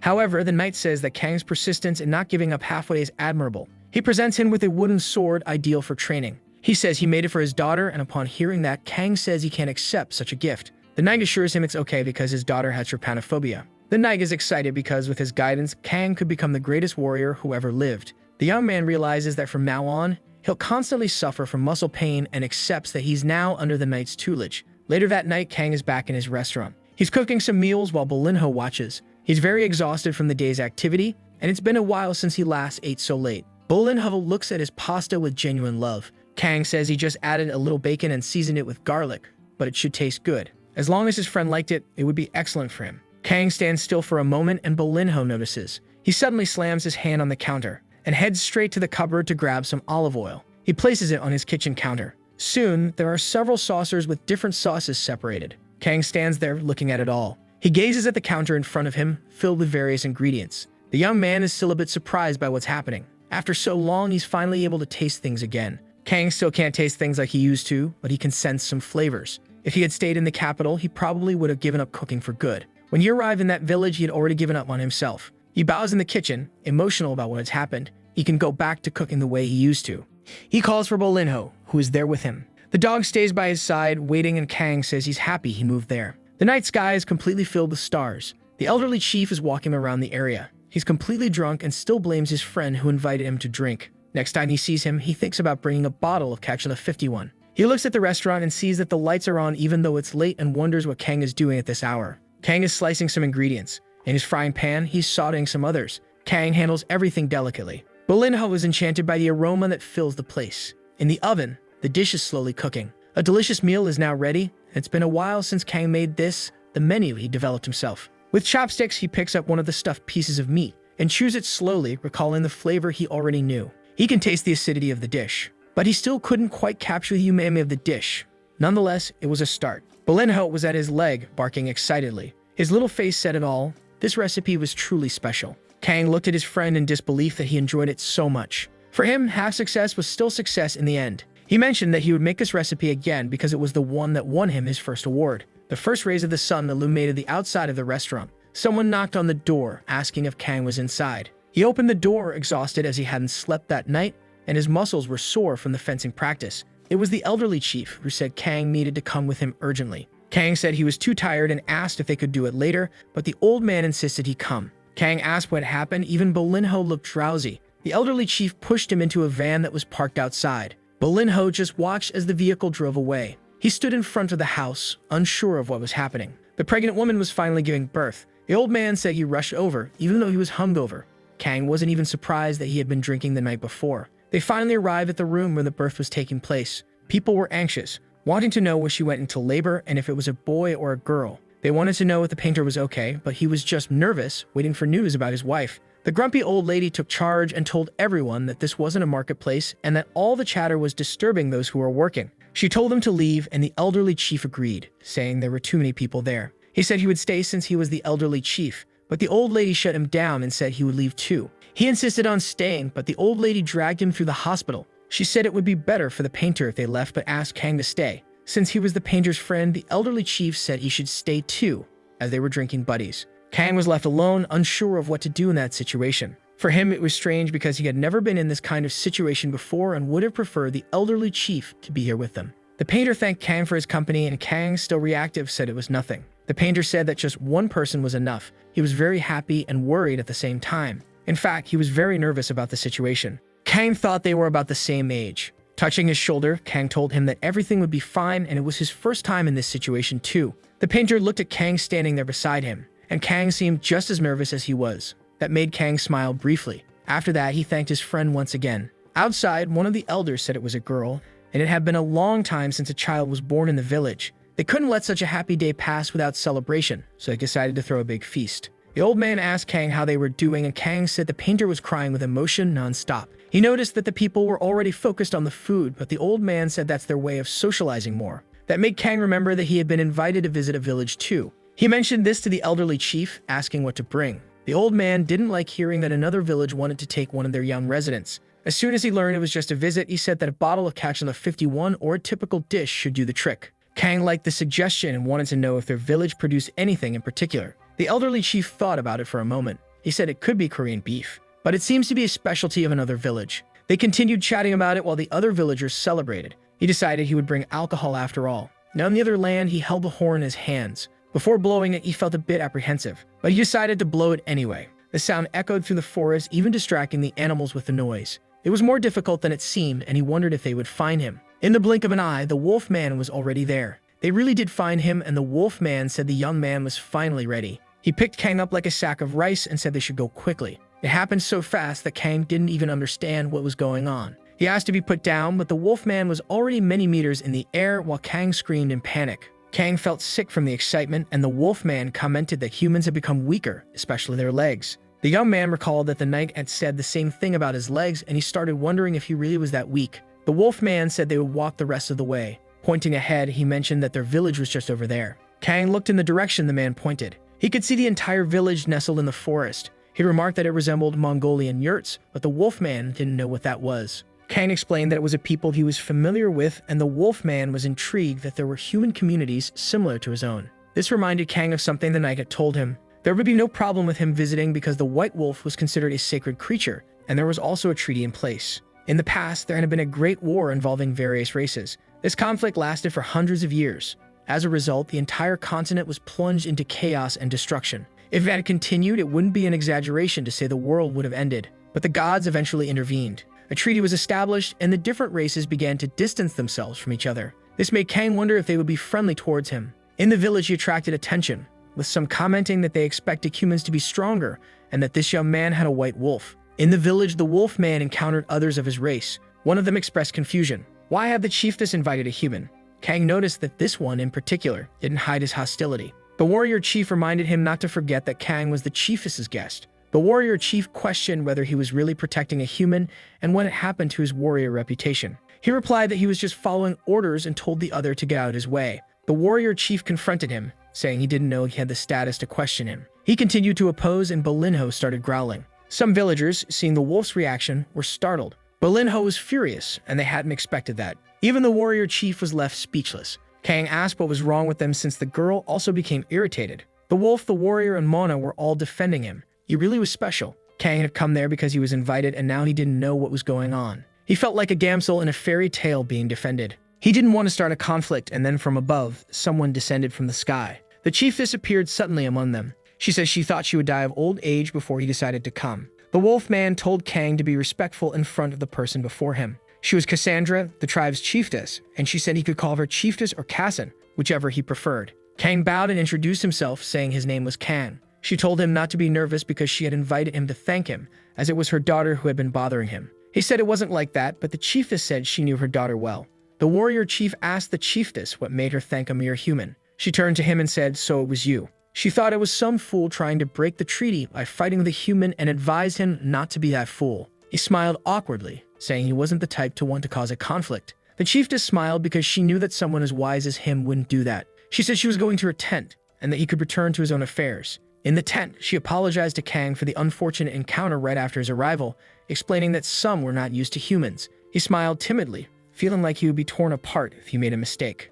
She said she wanted to meet the person from the rumors, but Kang didn't understand and Belinho dismissed it. Everyone in the forest talked about the one who walks with a white wolf and how he was being watched. Kang hadn't even imagined that. The chiefess said that wasn't important right now and thanked him for taking care of her daughter. She said they always repay their debts, and Kang quickly replied that there was no debt. He mentioned that he didn't want to come empty-handed and had brought a gift. She asked if the good smell was coming from that gift. He said it wasn't much and opened a case with food, revealing braised pork as a side dish. He wasn't sure if he had brought the right amount, and she was impressed that he had brought something so valuable. If that was the side dish, she wanted to know what else he had brought. He had also brought an alcoholic drink, unsure if it existed in this world. Incredible gifts, she remarked, wondering if these were what had charmed her daughter. Kang quickly warned not to open the bottle all at once, as it might explode, which made the guards' ears twitch in suspicion. They thought he might be planning to attack with it and began threatening him. He tried to explain that it was the pressure inside the bottle that could cause it to burst. The chiefess effortlessly sliced off the bottle's neck as if it were nothing. A rush of foam erupted from the bottle, confirming Kang's warning about the explosion. As the bubbles subsided, the chiefess looked a bit frustrated. She began drinking the contents in one go, much to the concern of the guards. They told her she shouldn't drink something unknown like that, as it was a strange beverage. She let out a loud belch right after. She commented that humans are talented and wanted to know how they made that wine. The taste was dazzling, and it made her want to drink even more. Pointing to the food case, she said she wanted to eat the accompaniment and asked if she could try it. Soon, a small piece was almost in her mouth. The aroma was delightful, and the texture was so good that it barely needed to be chewed. She was so pleased that she lost awareness of her surroundings and wanted to share it with everyone, but there was something she needed to do first. She bowed before him and formally apologized, much to the surprise of the guards. She said her tribe had been rude to such an important guest. The guards also apologized, admitting they had gone a bit overboard, but Kang assured them it was okay. The wolf man remarked that it was fortunate Kang hadn't lashed out at them, while Belinho was still in an angry state. Now that they had apologized, the time had finally come. She ordered everyone to be notified that they would hold a festival immediately for their special guest. The hunter who caught the best delicacy would receive the title of Chetu as a prize. They wanted to prove to Kang that their tribe could host the best banquet of all. Kang wondered why in every village he visited, people loved throwing banquets. A large bird flew across the sky. Sitting beside the chiefess, she explained that Chetu means the best hunter in the tribe. The one who holds this title has the privilege of leading the hunts, which is why they went hunting with such enthusiasm. She asked if he enjoyed hunting because he could participate if he wanted to. Kang politely declined. She said that if she weren't the chiefess, she would have gone into the forest to hunt too, but she needed to stay and look after the children. Kang offered to help while she slapped a snotty child. He was left speechless by what he saw. The chiefess asked if he wanted to play with them too, but he preferred to pass on the opportunity. She agreed it was probably for the best, while another child bit his leg. The chiefess warned that he smelled too good and the children might end up biting him by accident. She assured him they didn't eat humans like the orcs, while Kang struggled to pull the child off his leg.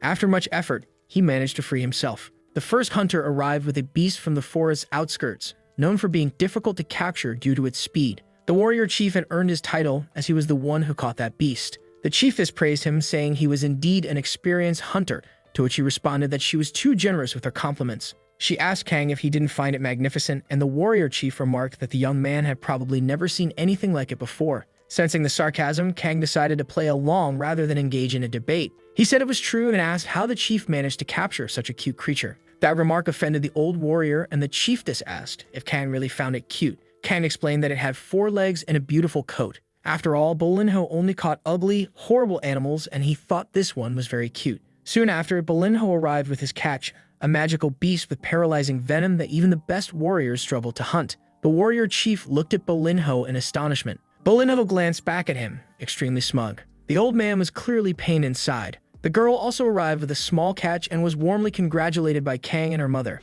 But she quickly felt embarrassed, seeing the size of the other catches already present. The wolf man pointed out that even though it was a pup, it was a sacred wolf. However, they still didn't know who would win the competition. The chiefess noticed that nearly everyone had returned from their hunts. She was finally ready to announce the results, and she declared that the one who would receive the title of Chetu was Haman, someone apparently unexpected. She repeated the name, and the young woman was surprised by the result. The warrior chief questioned the chiefess's decision, and she responded that the competition wasn't about capturing the strongest beast, but rather finding the best delicacy. A good hunter isn't just skilled, but also knows how to select their prey. She asked if anyone disagreed, and the wolf man agreed with her, though a young man beside him asked why he was almost crying. Now that the Cheju had been decided, it was time to light the bonfire and start the banquet. The tribe began to celebrate. Kang was relieved that Bolinho hadn't won, as it would have drawn even more attention. Now he could wait for the banquet to end so he could return home. The chiefess asked if he was enjoying the banquet, but Kang was struggling with the unpleasant smell. He wondered if they didn't have spices and how they managed to enjoy themselves amidst the bad odor. He asked the chiefess if the meat didn't end up with too strong a flavor when cooked this way, and she replied that it was always like this.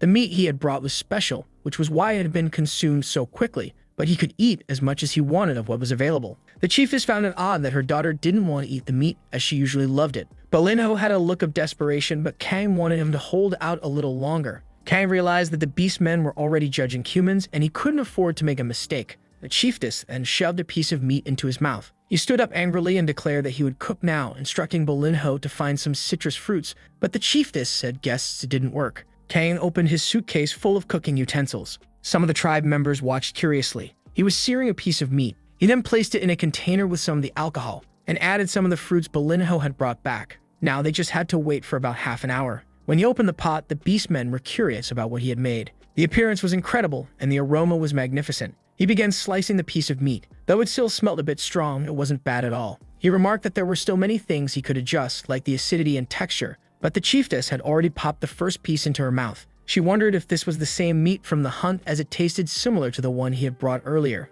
It didn't have a rancid flavor and it was very tender, yet Kang was still dissatisfied with the result. He confirmed that it was the same meat, explaining that as a cook, his duty was to make things as delicious as possible. He then announced that he was going to cook more now. The chiefess laughed loudly, almost scaring him. She wasn't sure if he was shy or brave, but he was certainly interesting. Feeding the whole tribe would be a lot of work, and she couldn't let her guests take on all that labor, so she instructed the tribe members to gather more alcohol and citrus fruits. They started collecting the ingredients. She said it was their job to cook what they had hunted and thanked Kang for his generosity. Soon, the beastmen approached him to ask questions. The chiefess watched everything happily. As dusk approached, the chiefess told Kang that the wolfman would take him back. She wanted to say a proper goodbye, but joked that everyone would be hungover by then. She gave him a gift, a whistle, proof that they were now friends. He could blow at any time to call for them. She declared that he was now a friend of the tribe, and Kang thanked her sincerely. Back in his village, an old man in disguise was looking for empty tables. Kang was still processing everything that had happened. Not every day is unforgettable. The sun shone brightly on Kang's restaurant. Inside, he asked a customer what they would like to order, mentioning that he hadn't installed something yet. The customer, a bit suspicious, asked for a glass of cold water, while Kang explained that he wanted to install a security alarm. The customer was relieved to have found a restaurant there and was ready to place his order. Kang noticed that the man wasn't from the village. He ordered a vongole and requested that the pasta use beef fettuccine. Kang explained that he was out of that type of pasta at the moment, but the man said it was fine. Kang suggested using linguine instead and asked the customer if that would be okay. The customer agreed and thanked him for the suggestion. Kang hadn't expected anyone to ask for fettuccine, which is a flat, thick pasta. In the kitchen, he thought about how the villagers probably didn't even know the difference between pasta types. This customer must appreciate Western cuisine. But that didn't matter to Kang right now.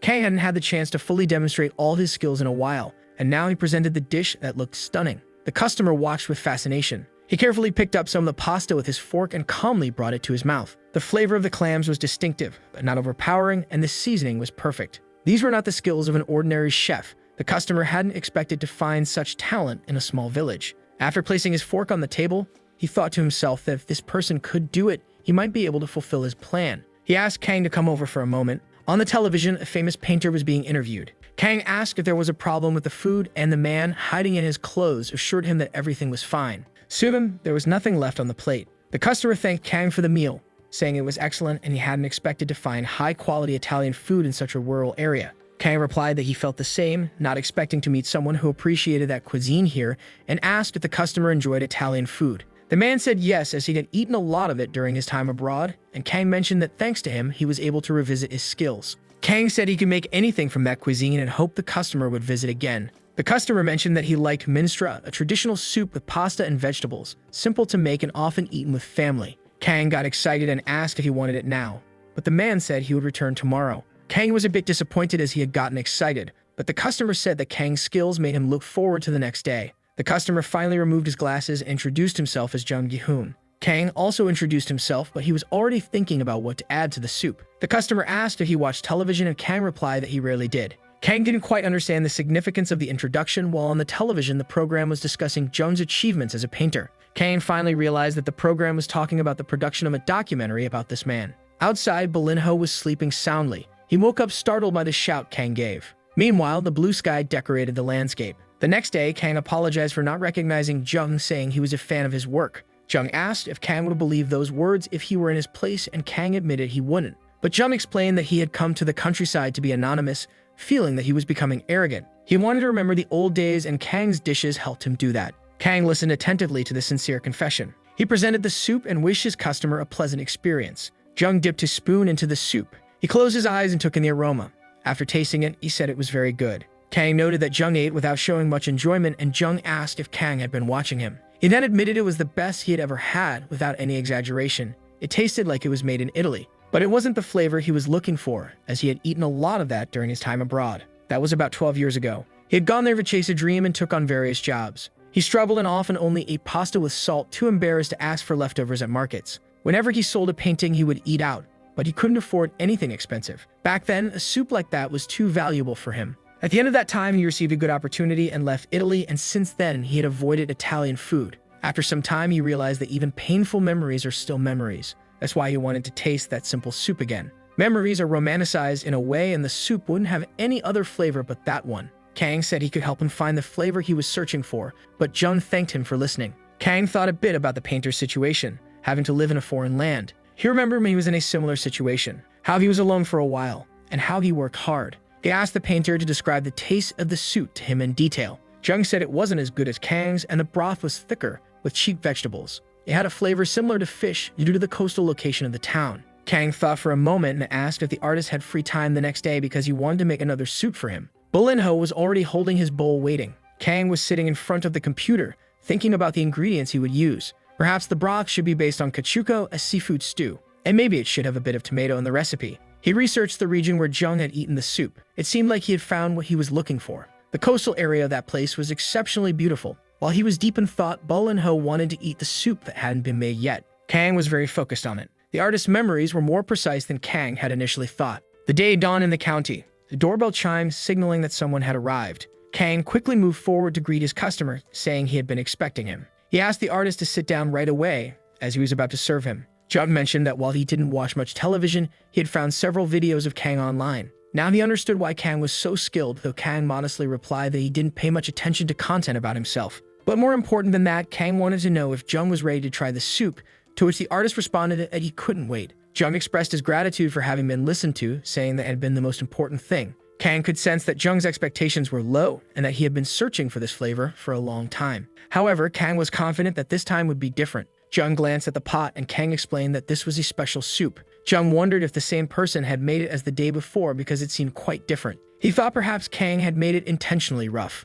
But as soon as he took a spoonful, he was surprised. His mind was flooded with memories of Italy, the room you lived in there, the landscapes he painted. Jung prepared to say something. It had been simply sensational. Under different circumstances, he might have thrown it away, but he had finally tasted that flavor once more. Kang explained that he thought the broth might have been based on cachuco, but there was still something missing, the variable that made the broth thick and the fish flavor prominent. That's when he realized the broth contained oysters. Not even Jung would have expected this in the recipe. The person who made it back then probably did it intentionally, perhaps even to annoy someone. Kang noted that there are many ways to ruin a recipe, but this wasn't one of them. Perhaps the reason someone added oysters to Jung's soup was out of concern for his health, knowing he worked so hard and ate so poorly. Maybe this person was taking care of Jung, aware that he was too proud to ask for help. Jung remembered the woman who used to make that recipe for him. He said that if he had known that at the time, he wouldn't have gone back to that restaurant because it was his pride that helped him get through the tough times. But that woman worried too much about other people's problems. As he said his goodbyes, Jung mentioned that he had properties nearby and would stop by from time to time. Kang told him he was always welcome. Jung glanced around the interior of the restaurant. He commented that the walls seemed a bit bare. On his way out, he asked Kang to keep his visit a secret. But Kang pointed out that having a personal driver might raise more suspicion. Just then, Kang's old friend appeared behind him, asking who the important-looking person was. Kang was startled by his friend's presence, and Yoonsep asked how he had been. The chef wanted to know what his friend was doing there, and Yoonsep said he was on vacation but too lazy to travel far. He wanted a place with fresh air and delicious meals, so he remembered Kang and mentioned he would only stay for 3 days. All Kang had to do was cook 9 meals for him, but Kang replied that he wouldn't do it. Inside the restaurant, Yoonsap admired the decor and Kang jokingly said he would charge him for every meal. Yoonsap looked at the little dog and tried to recall its name, and Kang suggested that his friend try to pet Bolinho. Finding him adorable, Yoonsap reached out his hand. But before he could touch him, Bolinho dodged like a ninja. Kang knew this would happen and teased his friend. He said that only he could touch Bolinho and challenged his friend to try. Yoonsap asked if Kang got along with people there with that attitude, and Kang replied that not only was he well-liked, but they even threw a party for him. His friend looked at him with pity, imagining that Kang must be very lonely there. Kang tried to explain better to convince him of the truth. Someone entered the restaurant and Kang asked his friend to wait, as it might be a customer. It turned out to be the village painter. He asked if Kang was on a break, but Kang said the restaurant was open and asked if the painter was going to eat. But the painter was only there to give him something. They were gloves for handling hot items. It was a gift from his wife, and thanks for a recipe Kang had made for her. There was even a drawing of Bolinho on the gloves. She wanted to thank him in person, but leaving the house was still difficult for her. Kang asked him to pass along his thanks and said he would definitely use the gift. Just then, 2 children appeared at his restaurant. Kang asked the kids how school was going, but they replied that they were on vacation. Sangfu mentioned that there was a part of his homework he didn't understand, so he came to ask Kang for help. Kang was impressed that the boy was already working on his vacation homework. Just then, the elderly village chief appeared as well, commenting on how many visitors were there. He joked that Kang was really becoming a celebrity, and Kang wondered if they had all planned to visit him together. He had no idea why there was such a coincidence. Kang's old friend observed the scene with happiness, glad to see that his friend was doing well. Kang smiled cheerfully at his guests. Yoonsap, who had come to keep Kang company, realized it wasn't necessary. Kang was socializing well, though Yoonsap was happy at least to enjoy some good food for free. Kang heard his friend's footsteps heading upstairs. He then asked the village chief what had brought him by, and the old man said he was looking for people to help. It was harvest time. He wanted to know if Kang could help for 2 days, saying he would even pay him. He knew Kang was busy, so it was fine if he couldn't. Kang considered helping, but mentioned that he had a guest staying with him. The old man assumed that Kang wouldn't be able to help, but Kang immediately said he would help and that the chief had come to the right place. They could count on the help of 2 people. The sun shone brightly in the clear sky. Yoonsap was sweating, dressed in clothes that protected him from the sun. He cursed his friend for making him work in the fields during his vacation. Kang had just dug up some potatoes and asked the elderly woman where he should dig next. She was impressed by his agility and commented that the young man was stronger than he looked. Indeed, he was in better shape, possibly due to the night's training. Soon it would be lunchtime and someone suggested they take a break. The elderly woman noted that Kang's friend seemed quite exhausted. Kang told his friend to keep working, joking that he would look for a funeral home to take care of him afterward. The field was now empty. Yoonsap remarked that he should have realized something was up when he saw Kang preparing a big breakfast, and Kang told him not to show up without warning again. Yoonsap countered that it wasn't what he had taught Kang, forcing him to work during his vacation. Kang then asked his friend what he wanted for dinner, promising to make it for him. Yoonsap said he would like to eat jambalaya. Kang confirmed if he meant the American street food, surprised that his friend didn't request something more refined. He wanted to make sure that's what Yoonsap really wanted, and Yoonsap confirms, saying he had been craving it. They were already back at Kang's restaurant. Kang was in the kitchen preparing the dish. He was frying shrimp shells in a pan.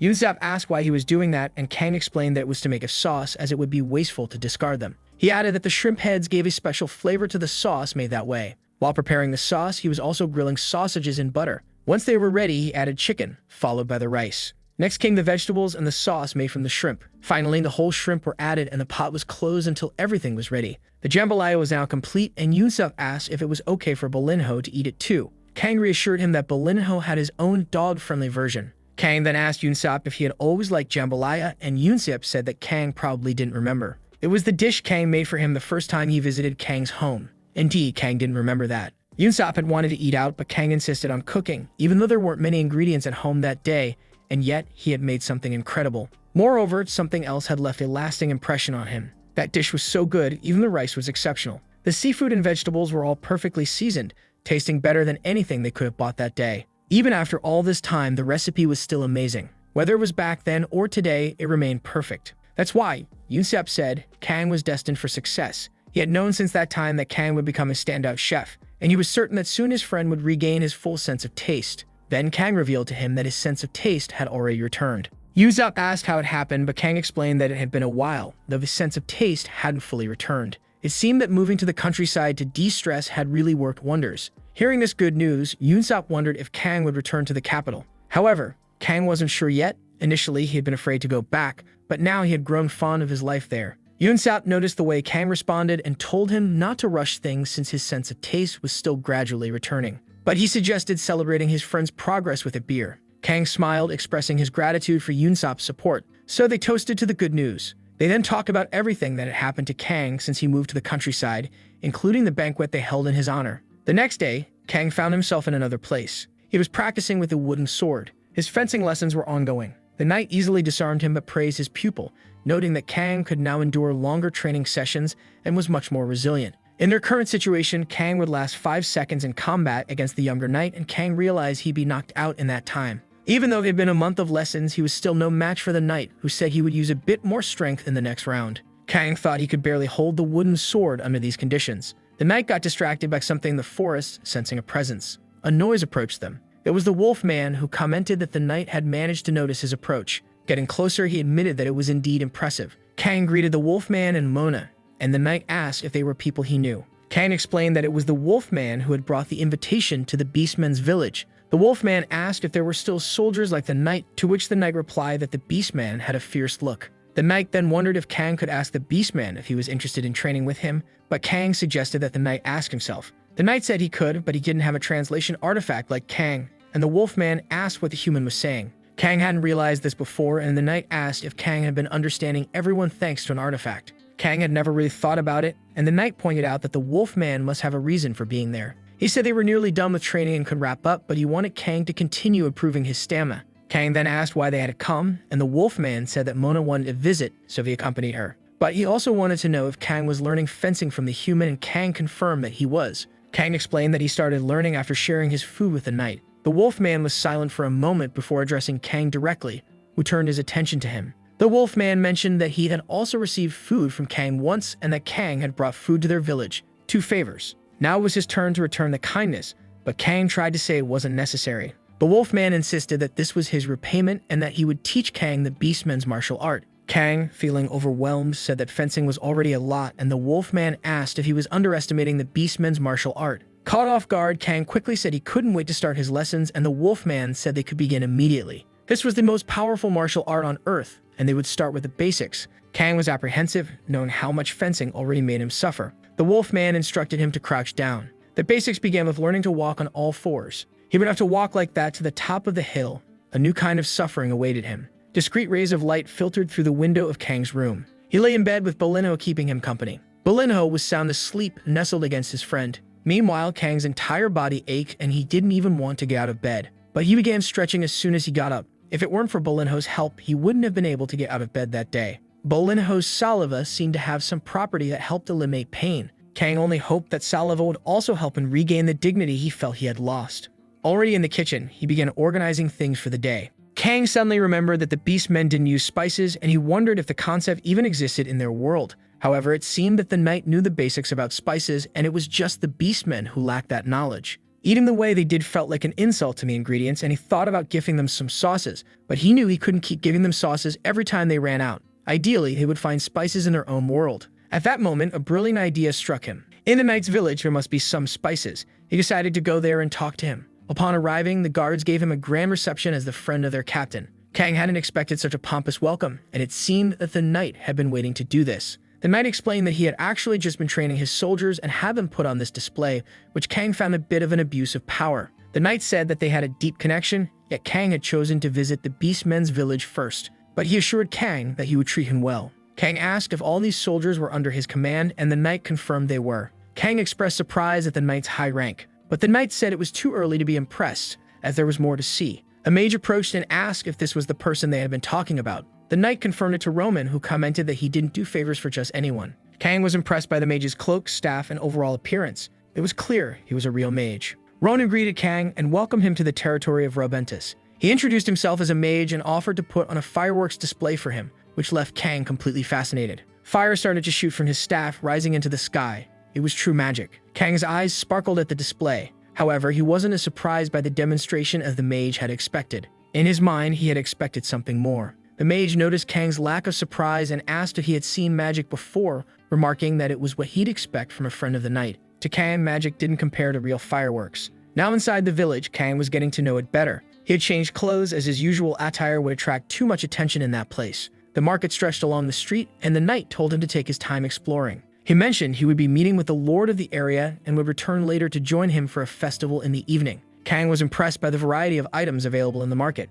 Something red caught his attention. It looked like a pepper, but it had a different, more herbaceous smell. He couldn't tell from the scent alone, but he was curious to find out its purpose. The mage explained that it was used in stews, and in hot regions it was often just boiled with water and nothing else. Kang asked why the mage was there, and the mage replied that the knight had requested his presence. The mage then wondered why Kang would need company just to walk around the market.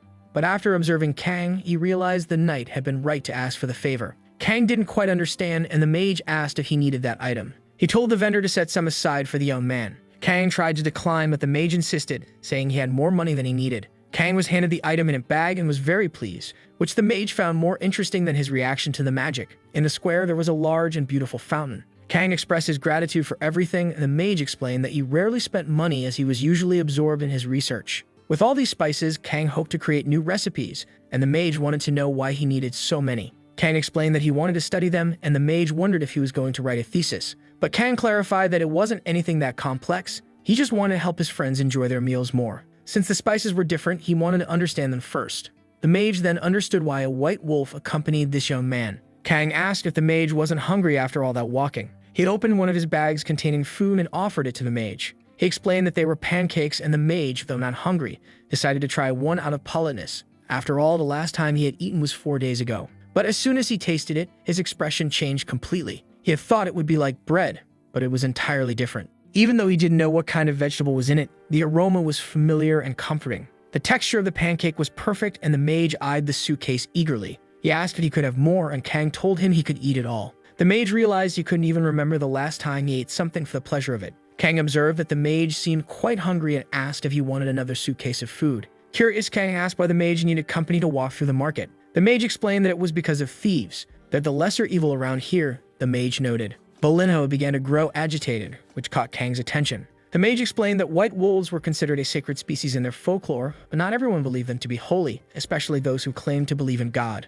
At that moment, a group of religious zealots approached them, led by a man who greeted the mage. The man remarked that it had been a while since he had seen the mage in the laboratory, to which the mage replied that he occasionally stepped out for some fresh air. The man asked what brought the bishop to the market, noting that it wasn't a place fitting for someone of his stature. Kang realized that this bishop was a high-ranking figure in the church. The bishop explained that he visited the market from time to time to save lost souls, but today there was something more important. He turned to Kang and asked if he was the master of the White Wolf, and if so, he'd like to have a word with him. Kang felt a sense of déjà vu, reminiscent of his encounter in the Beastmen's village, but this time the hostility was directed at Bolinho, not him. The bishop invited Kang to visit the church with him, insisting that he had no issues with Kang, just with the wolf. They wanted to take a closer look at Bolinho. The mage quickly intervened in their conversation. He stated that Kang was a friend of the knight, and that he was in charge of showing him around the city. The bishop would need the knight's permission to take him away. The bishop found it hard to believe that the mage was in charge of such a task. A nun behind the bishop remarked that the young man looked like the one the knight had taken to the ceremony earlier.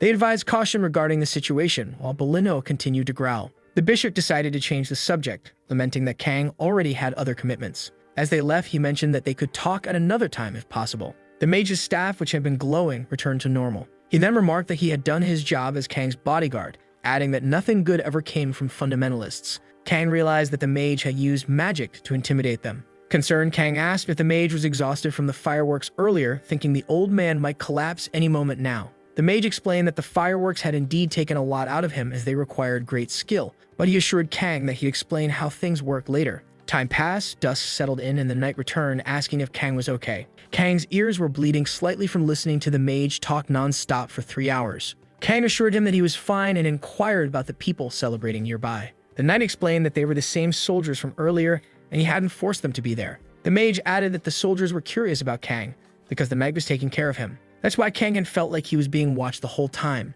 Bowen approached them and mentioned that the meat was ready, suggesting that Kang try it. He thanked her. She insisted that there was no need to thank her, as it was him who was suffering by keeping her husband company. She revealed that the knight had taken Kang as a student, expressing her sympathy, which the soldiers overheard with suspicion. She then told the child, her daughter, to eat as well, but the girl, Hina, said she wanted to eat with the little wolf. The knight suggested she eat first and give the wolf some food afterward. But Kang knew that wouldn't work since Bolinho would have already eaten too much by then. One of the soldiers remarked that the food had disappeared while he was eavesdropping on the conversation, and Bolinho was calmly chewing. Kang observed the situation, thinking he might need to put Bolinho on a fast the next day. As he tasted the beer, he noticed it was refreshingly strong, understanding now why the knight liked the beer Kang brought. The meat in front of him intrigued him. It seemed that the woman had cut it immediately after it came out of the oven. He wondered if it had been cooked on a rotisserie. As he tasted the meat, he detected a somewhat herbaceous flavor reminiscent of basil. He complimented the knight on the meat and asked what it was seasoned with, to which the knight replied that it was Eucelia.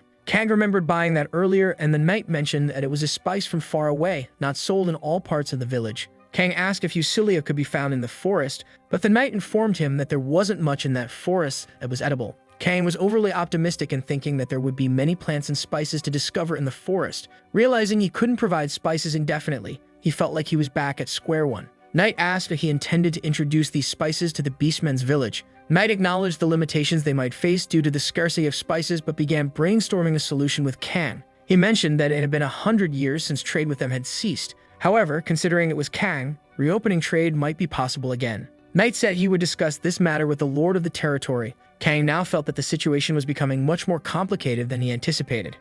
At that moment, the woman informed her husband that they were out of beer, and he said he would go out to buy more. But Kang, who had forgotten something, mentioned that he had brought something special for them. The soldiers began shouting excitedly, eager to know what kind of alcohol Kang had brought because it was simply amazing. This beer was unlike anything they had ever tasted before. Knight clarified that he wasn't the one who brought the beer. It was Kang who had brought it with him during his visit to their village. The soldiers eagerly asked Kang how they could get more. Kang, taken aback by their enthusiasm, realized he couldn't simply tell them it was from another dimension. Instead, he grabbed a bottle of each of the drinks and said there was a way to enjoy them even more, asking if the soldiers were interested in learning. They shouted in unison, eagerly agreeing, and Kang placed a mug on the table. He explained that in his homeland, this drink was called a submarine. He mentioned that the proportions could vary depending on personal preference, but that he would demonstrate a basic mix. The soldiers watched with wide eyes, anticipating something miraculous. He mixed the two drinks in the mug using a 3-to-7 ratio. Taking a spoon in his hand, he began stirring the drink continuously. The soldiers witnessed this as if it were an alcoholic miracle.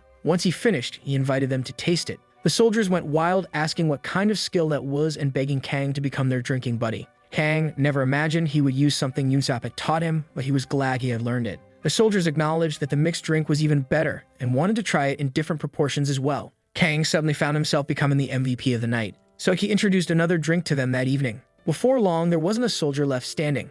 They had all been taken down by the drinks. In the castle's hall, a group was practicing fencing in a friendly manner. Two of the guards were chatting about Kang, trying to remember his name. They had heard he was Knight's student and wondered if he was any good. One of them wanted to spar with Kang, but was too hungover to try. They reminisced fondly about the drinking session, as they couldn't stop consuming that delicious alcohol. Even if it had been poison, they would have gladly drunk it, and they were already thinking about when the captain would invite Kang back again. They couldn't wait to drink the concoctions Kang had made. The sun streamed through Kang's bedroom window. He prepared himself for the day with some hangover remedies lined up on his table. He had everything he needed except for one thing. He called for Belinho to join him. Belinho approached, tail wagging, expecting something. In reality, Kang was going to leave his friend in someone else's care. He was heading to the capital, and he knew he couldn't take care of Belinho there with so many people around. The elderly villagers thanked him for trusting them, assuring him that they would take great care of Belinho. Kang said he would take care of the children going with him, so they didn't need to worry. Yunsap, Kang's old friend, was already waiting in the car, ready to go. The Vietnamese woman expressed her gratitude that Kang was taking her daughter on an outing, remarking on how kind he was. The elderly chief commented that Kang wasn't the same person who had arrived in the village. He was now completely changed, and Kang was returning to the capital. Looking into the backseat, Kang said that it had taken some time, but he had fulfilled his promise to bring the boy to the big city. But it was the boy who was grateful, and the girl said it would be her first time in Seoul. Yoonseop, surprised not only that Kang was returning to the capital, but also that he was bringing children along, drove with a smile. Their first stop was a theme park. Kang mentioned that he didn't appear on TV anymore, so he could blend in, but Yoonseop said he had a hat in the car for situations like this. Yoonseop was pleased that Kang was going to a park with lots of people, something he never would have done in the past. Glancing in the rearview mirror, Yoonseop thought he saw a white furball. Meanwhile, the elderly villagers were looking for Belinho, who had disappeared. They arrived at the amusement park. The children wanted to go on all the rides, and Kang thought he might get sick if he accompanied them. He thought he was fine since he interacted calmly with people in the village. He wondered if it was because he knew no one there knew him. His hand began to sweat with anxiety. But then the boy took Kang's hand. He said that Kang must be terrified of the rides, but that he would take care of him. He would be less scared if they all went together. Kang was happy about that and said he was already feeling better. The friend who was lurking noticed that Kang was fine and was already prepared to call an ambulance. Since he had nothing else to do, he wondered whether or not to tease Kang for being the kid's babysitter. It seemed there was a celebrity there and people wouldn't stop taking pictures. While they were on the roller coaster, the security team tried to contain Belinho, but no one could touch him. They kept having fun, and Bolinho continued dodging like a ninja. The group ate peacefully, and the security team asked if anyone had seen a white dog around. Lying in a hospital bed, a woman looked out the window. The door opened, and someone entered the room. It was her son who had just arrived. She was very surprised by what was happening. The woman asked if that really was Sanghook, her son. Outside, Kang asked the girl where she would like to go next. She said it was fine and that they could go home. In the room, Sanghook was hugging his mother, and Mayong said she also wanted to go back to hers. Night fell in the village, and a bus approached. The children got off the bus, happy to have arrived. Mayong's mother asked if she had fun, and the girl said the day was wonderful. Next to Kang, Bolinho appeared completely exhausted. He picked him up and asked if his friend had come there just to greet him. Seeing that Bolinho was very tired, Kang imagined that he must have had a lot of fun and felt sorry for leaving him alone. Next time, he would take Bolinho too so that he could see the capital. But he could see that his little friend was completely worn out. The next morning, Kang was in the other dimension. He was cooking for Bolinho and the cat girl. In the pot, a very tasty dish was being prepared. The meat from the jumping birds was without the strong odor, and the spices he bought were very useful. He was even thinking about using them in his restaurant. He had been testing these spices for 2 weeks and had already created some recipes. Tasting what he made, he realized it turned out better than expected. Mona loved the recipe, a sign that he could share it with the beastman. He should tell Jennifer too, who was Cavaliero's wife. A mysterious observer wondered if all Kang did was cook and how strange it was that he was in the company of a white wolf and a beast girl. The observer had been watching him, finding him suspicious, but all he did was cook and eat. Now the observer wanted to know what Kang did to make the food smell so good. The observer didn't want to eat the meat, but the smell made them constantly hungry. They saw that Kang had eaten everything and finally realized that the white wolf had disappeared. The observer prepared to flee from there. The wolf could easily find them, and as soon as the observer tried to flee, Bolinho was already on the branch with them. Bolinho barked, as if to say that he had just found the observer. A cracking branch caught Kang's attention, and he thought it was Bolinho. He thought Bolinho had caught another bird, but hoped it wasn't, as he wouldn't cook anymore. Then he saw on the ground what seemed to be a woman, but with pointed ears like an elf. She was lying on the ground in front of Kang. The woman couldn't believe she had fallen from a tree. An elf had fallen from a tree, and not just any elf. It was the tribe's best scout. Not only that, but a human had witnessed the incident, and Kang asked if she was okay. He offered help, and the woman called for Sona, her bird. It flew over their heads high in the sky. The bird prepared to dive. It descended like lightning. The elf said she had shown him an embarrassing side of herself, and she warned him to be careful about telling anyone what he saw that day, because if he snitched, things would get tough for him. It wouldn't be pleasant. And she mysteriously disappeared in front of him. If she was indeed an elf, what Cavalera said about there being other races was becoming increasingly clear. If she fell from the tree, it was Bolinho's doing, who has an innocent look on his face, even though he's guilty. Kang feels sorry for her and thinks he should apologize for what happened. Looking at the ground, he notices she dropped a dagger. It must be hers, so he decides to keep it for safekeeping. Mona is quite agitated. It was the wolfman who had caught her, and he greets Kang. He asks what Mona did wrong, and Kang replies that the chief sent him to fetch her because she left without permission again. He said she can't have privileges just because she's the chief's daughter and that she needs to return. However, there was something different in the area. The wolfman asks why Kang smells like an elf. Kang says the smell comes from the dagger, and he almost tells what happened but remembers the threat. The wolfman waits for the story's conclusion. Kang nervously says that an elf only falls from a tree if they are very clumsy, sending a shiver down his spine. He then says nothing happened and asks if the wolfman is hungry. He mentions he prepared something new for him to try, but the pot was empty. The wolfman says he isn't hungry, but Kang insists and says he won't let him leave without something. He brought materials to make skewers in case the spices didn't work out. As the skewers were on the grill, he was glad he brought everything. The skewers were almost done. Once they were ready, he offered one to the wolfman. He asked him to eat quickly or else Mona and Bolinho would finish everything. The wolfman's ears perked up immediately. He said it wasn't bad at all, while his tail wagged non-stop. Kang said he'd pack the rest for him to take home so Mona wouldn't eat it all.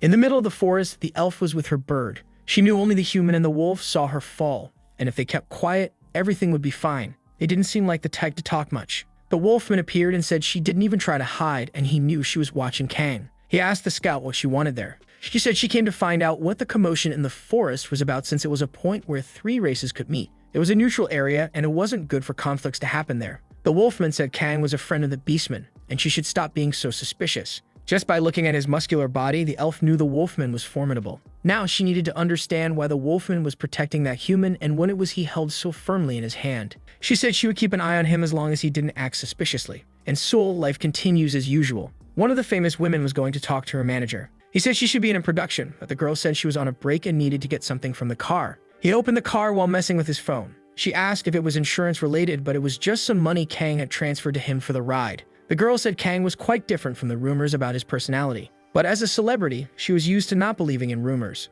The manager said Kang made enemies because he wasn't good at sucking up. Unfortunately, he ended up angering someone very problematic. A weirdo was getting out of the car, a fool with a sick inferiority complex. He arrived complaining that he was only called when he was busy and that he should hire a manager. Kang's friend asked the famous woman if she remembered the invitation she received to appear as a guest on a show. Well, he doesn't remember all the guests, but she should be careful with that fool. Most of the negative rumors about Kang came from this jerk's mouth, a veteran in Kang's culinary field. The fool looked at his phone with a hungry expression. He saw a news article about Kang having fun at the park, thinking Kang was actually missing due to a wrist injury. He was upset to see Kang happy. A bystander approached to see what the fool was looking at on his phone. The fool showed the picture of Kang smiling and said that didn't look like someone going through a period of introspection. It's no surprise people talk badly about him, but the bystander said that had nothing to do with it. Unfortunately, the anonymous person got the job through the fool's recommendation, so he stayed quiet. He said Kang no longer appears on shows and just has fun, and he wanted to know if the rumors about him were true.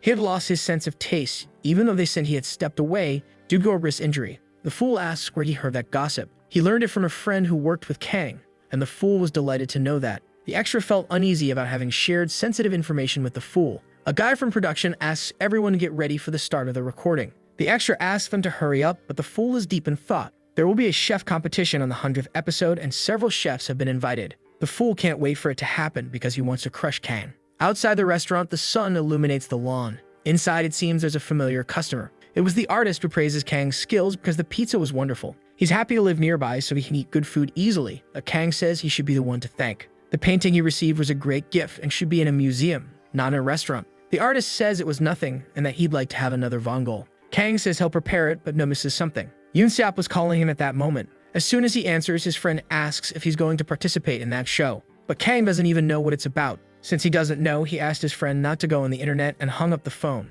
Now he was curious about the show and why he should stay away from the internet. He couldn't resist and went to check some news. It seems his presence was confirmed on a special show. Not only had he not given any interviews, but the comment section was already full of nonsense. He hadn't received any invitation, and the artist asks if everything's okay. Kang starts sweating and wonders what that article was that he read. It seems like things are happening again. The artist is worried because it seems Kang is feeling unwell. He's already thinking about calling an ambulance. Seeing Kang's hands trembling, he tells him to sit down. But Kang slaps both hands against his face. The artist was surprised for a moment, and Kang said he was fine. He said it was nothing, that even he was surprised he managed to stay calm. He's doing well mentally, and is just going to ignore it. He remembered that he was asked for a Vongol and goes to make it. But the artist is still concerned about Kang. At the very least, he should wipe off the sweat before cooking. Night falls in the mysterious dimension. Kang is at his campsite. Sitting on the ground, he watches the fire he made. He had a conversation with his friend and said that someone was trying to spread false rumors. Kang is happy because he has an excellent friend by his side.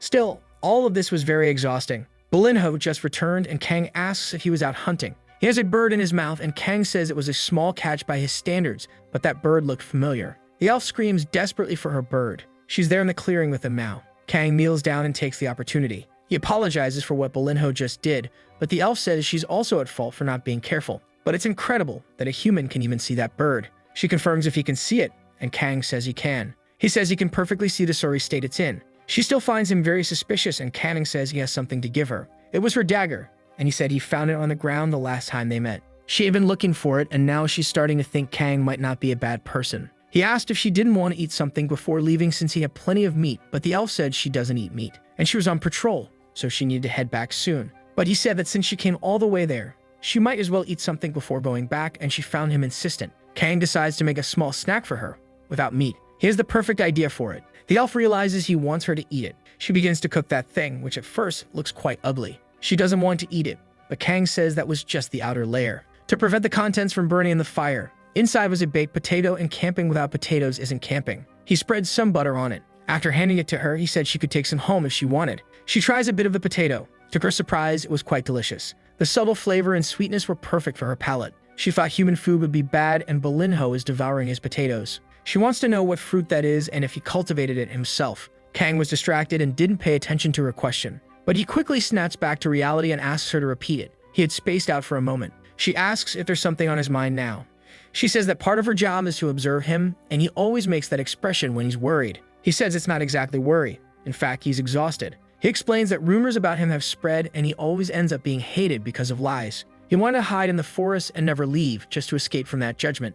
She tells him that when elves reach adulthood, they go through a ceremony. Tests that are difficult for the young, and she asks Kang if he suspects why they are so challenging. Elves live long lives and go through all kinds of pain and suffering. There are moments when the pain is more than they can handle, and to overcome these moments, that's what their ceremony is for. The problem always repeats itself if you run away from it. She says she doesn't know what Kang is going through, but she hopes he doesn't give up on what he wants because of others' opinions. She thanks him for the meal and bids him farewell, disappearing into the night. Kang reflects on her advice. He apologizes to Belinho and says they will need to return home. Kang has decided that he will participate in that show.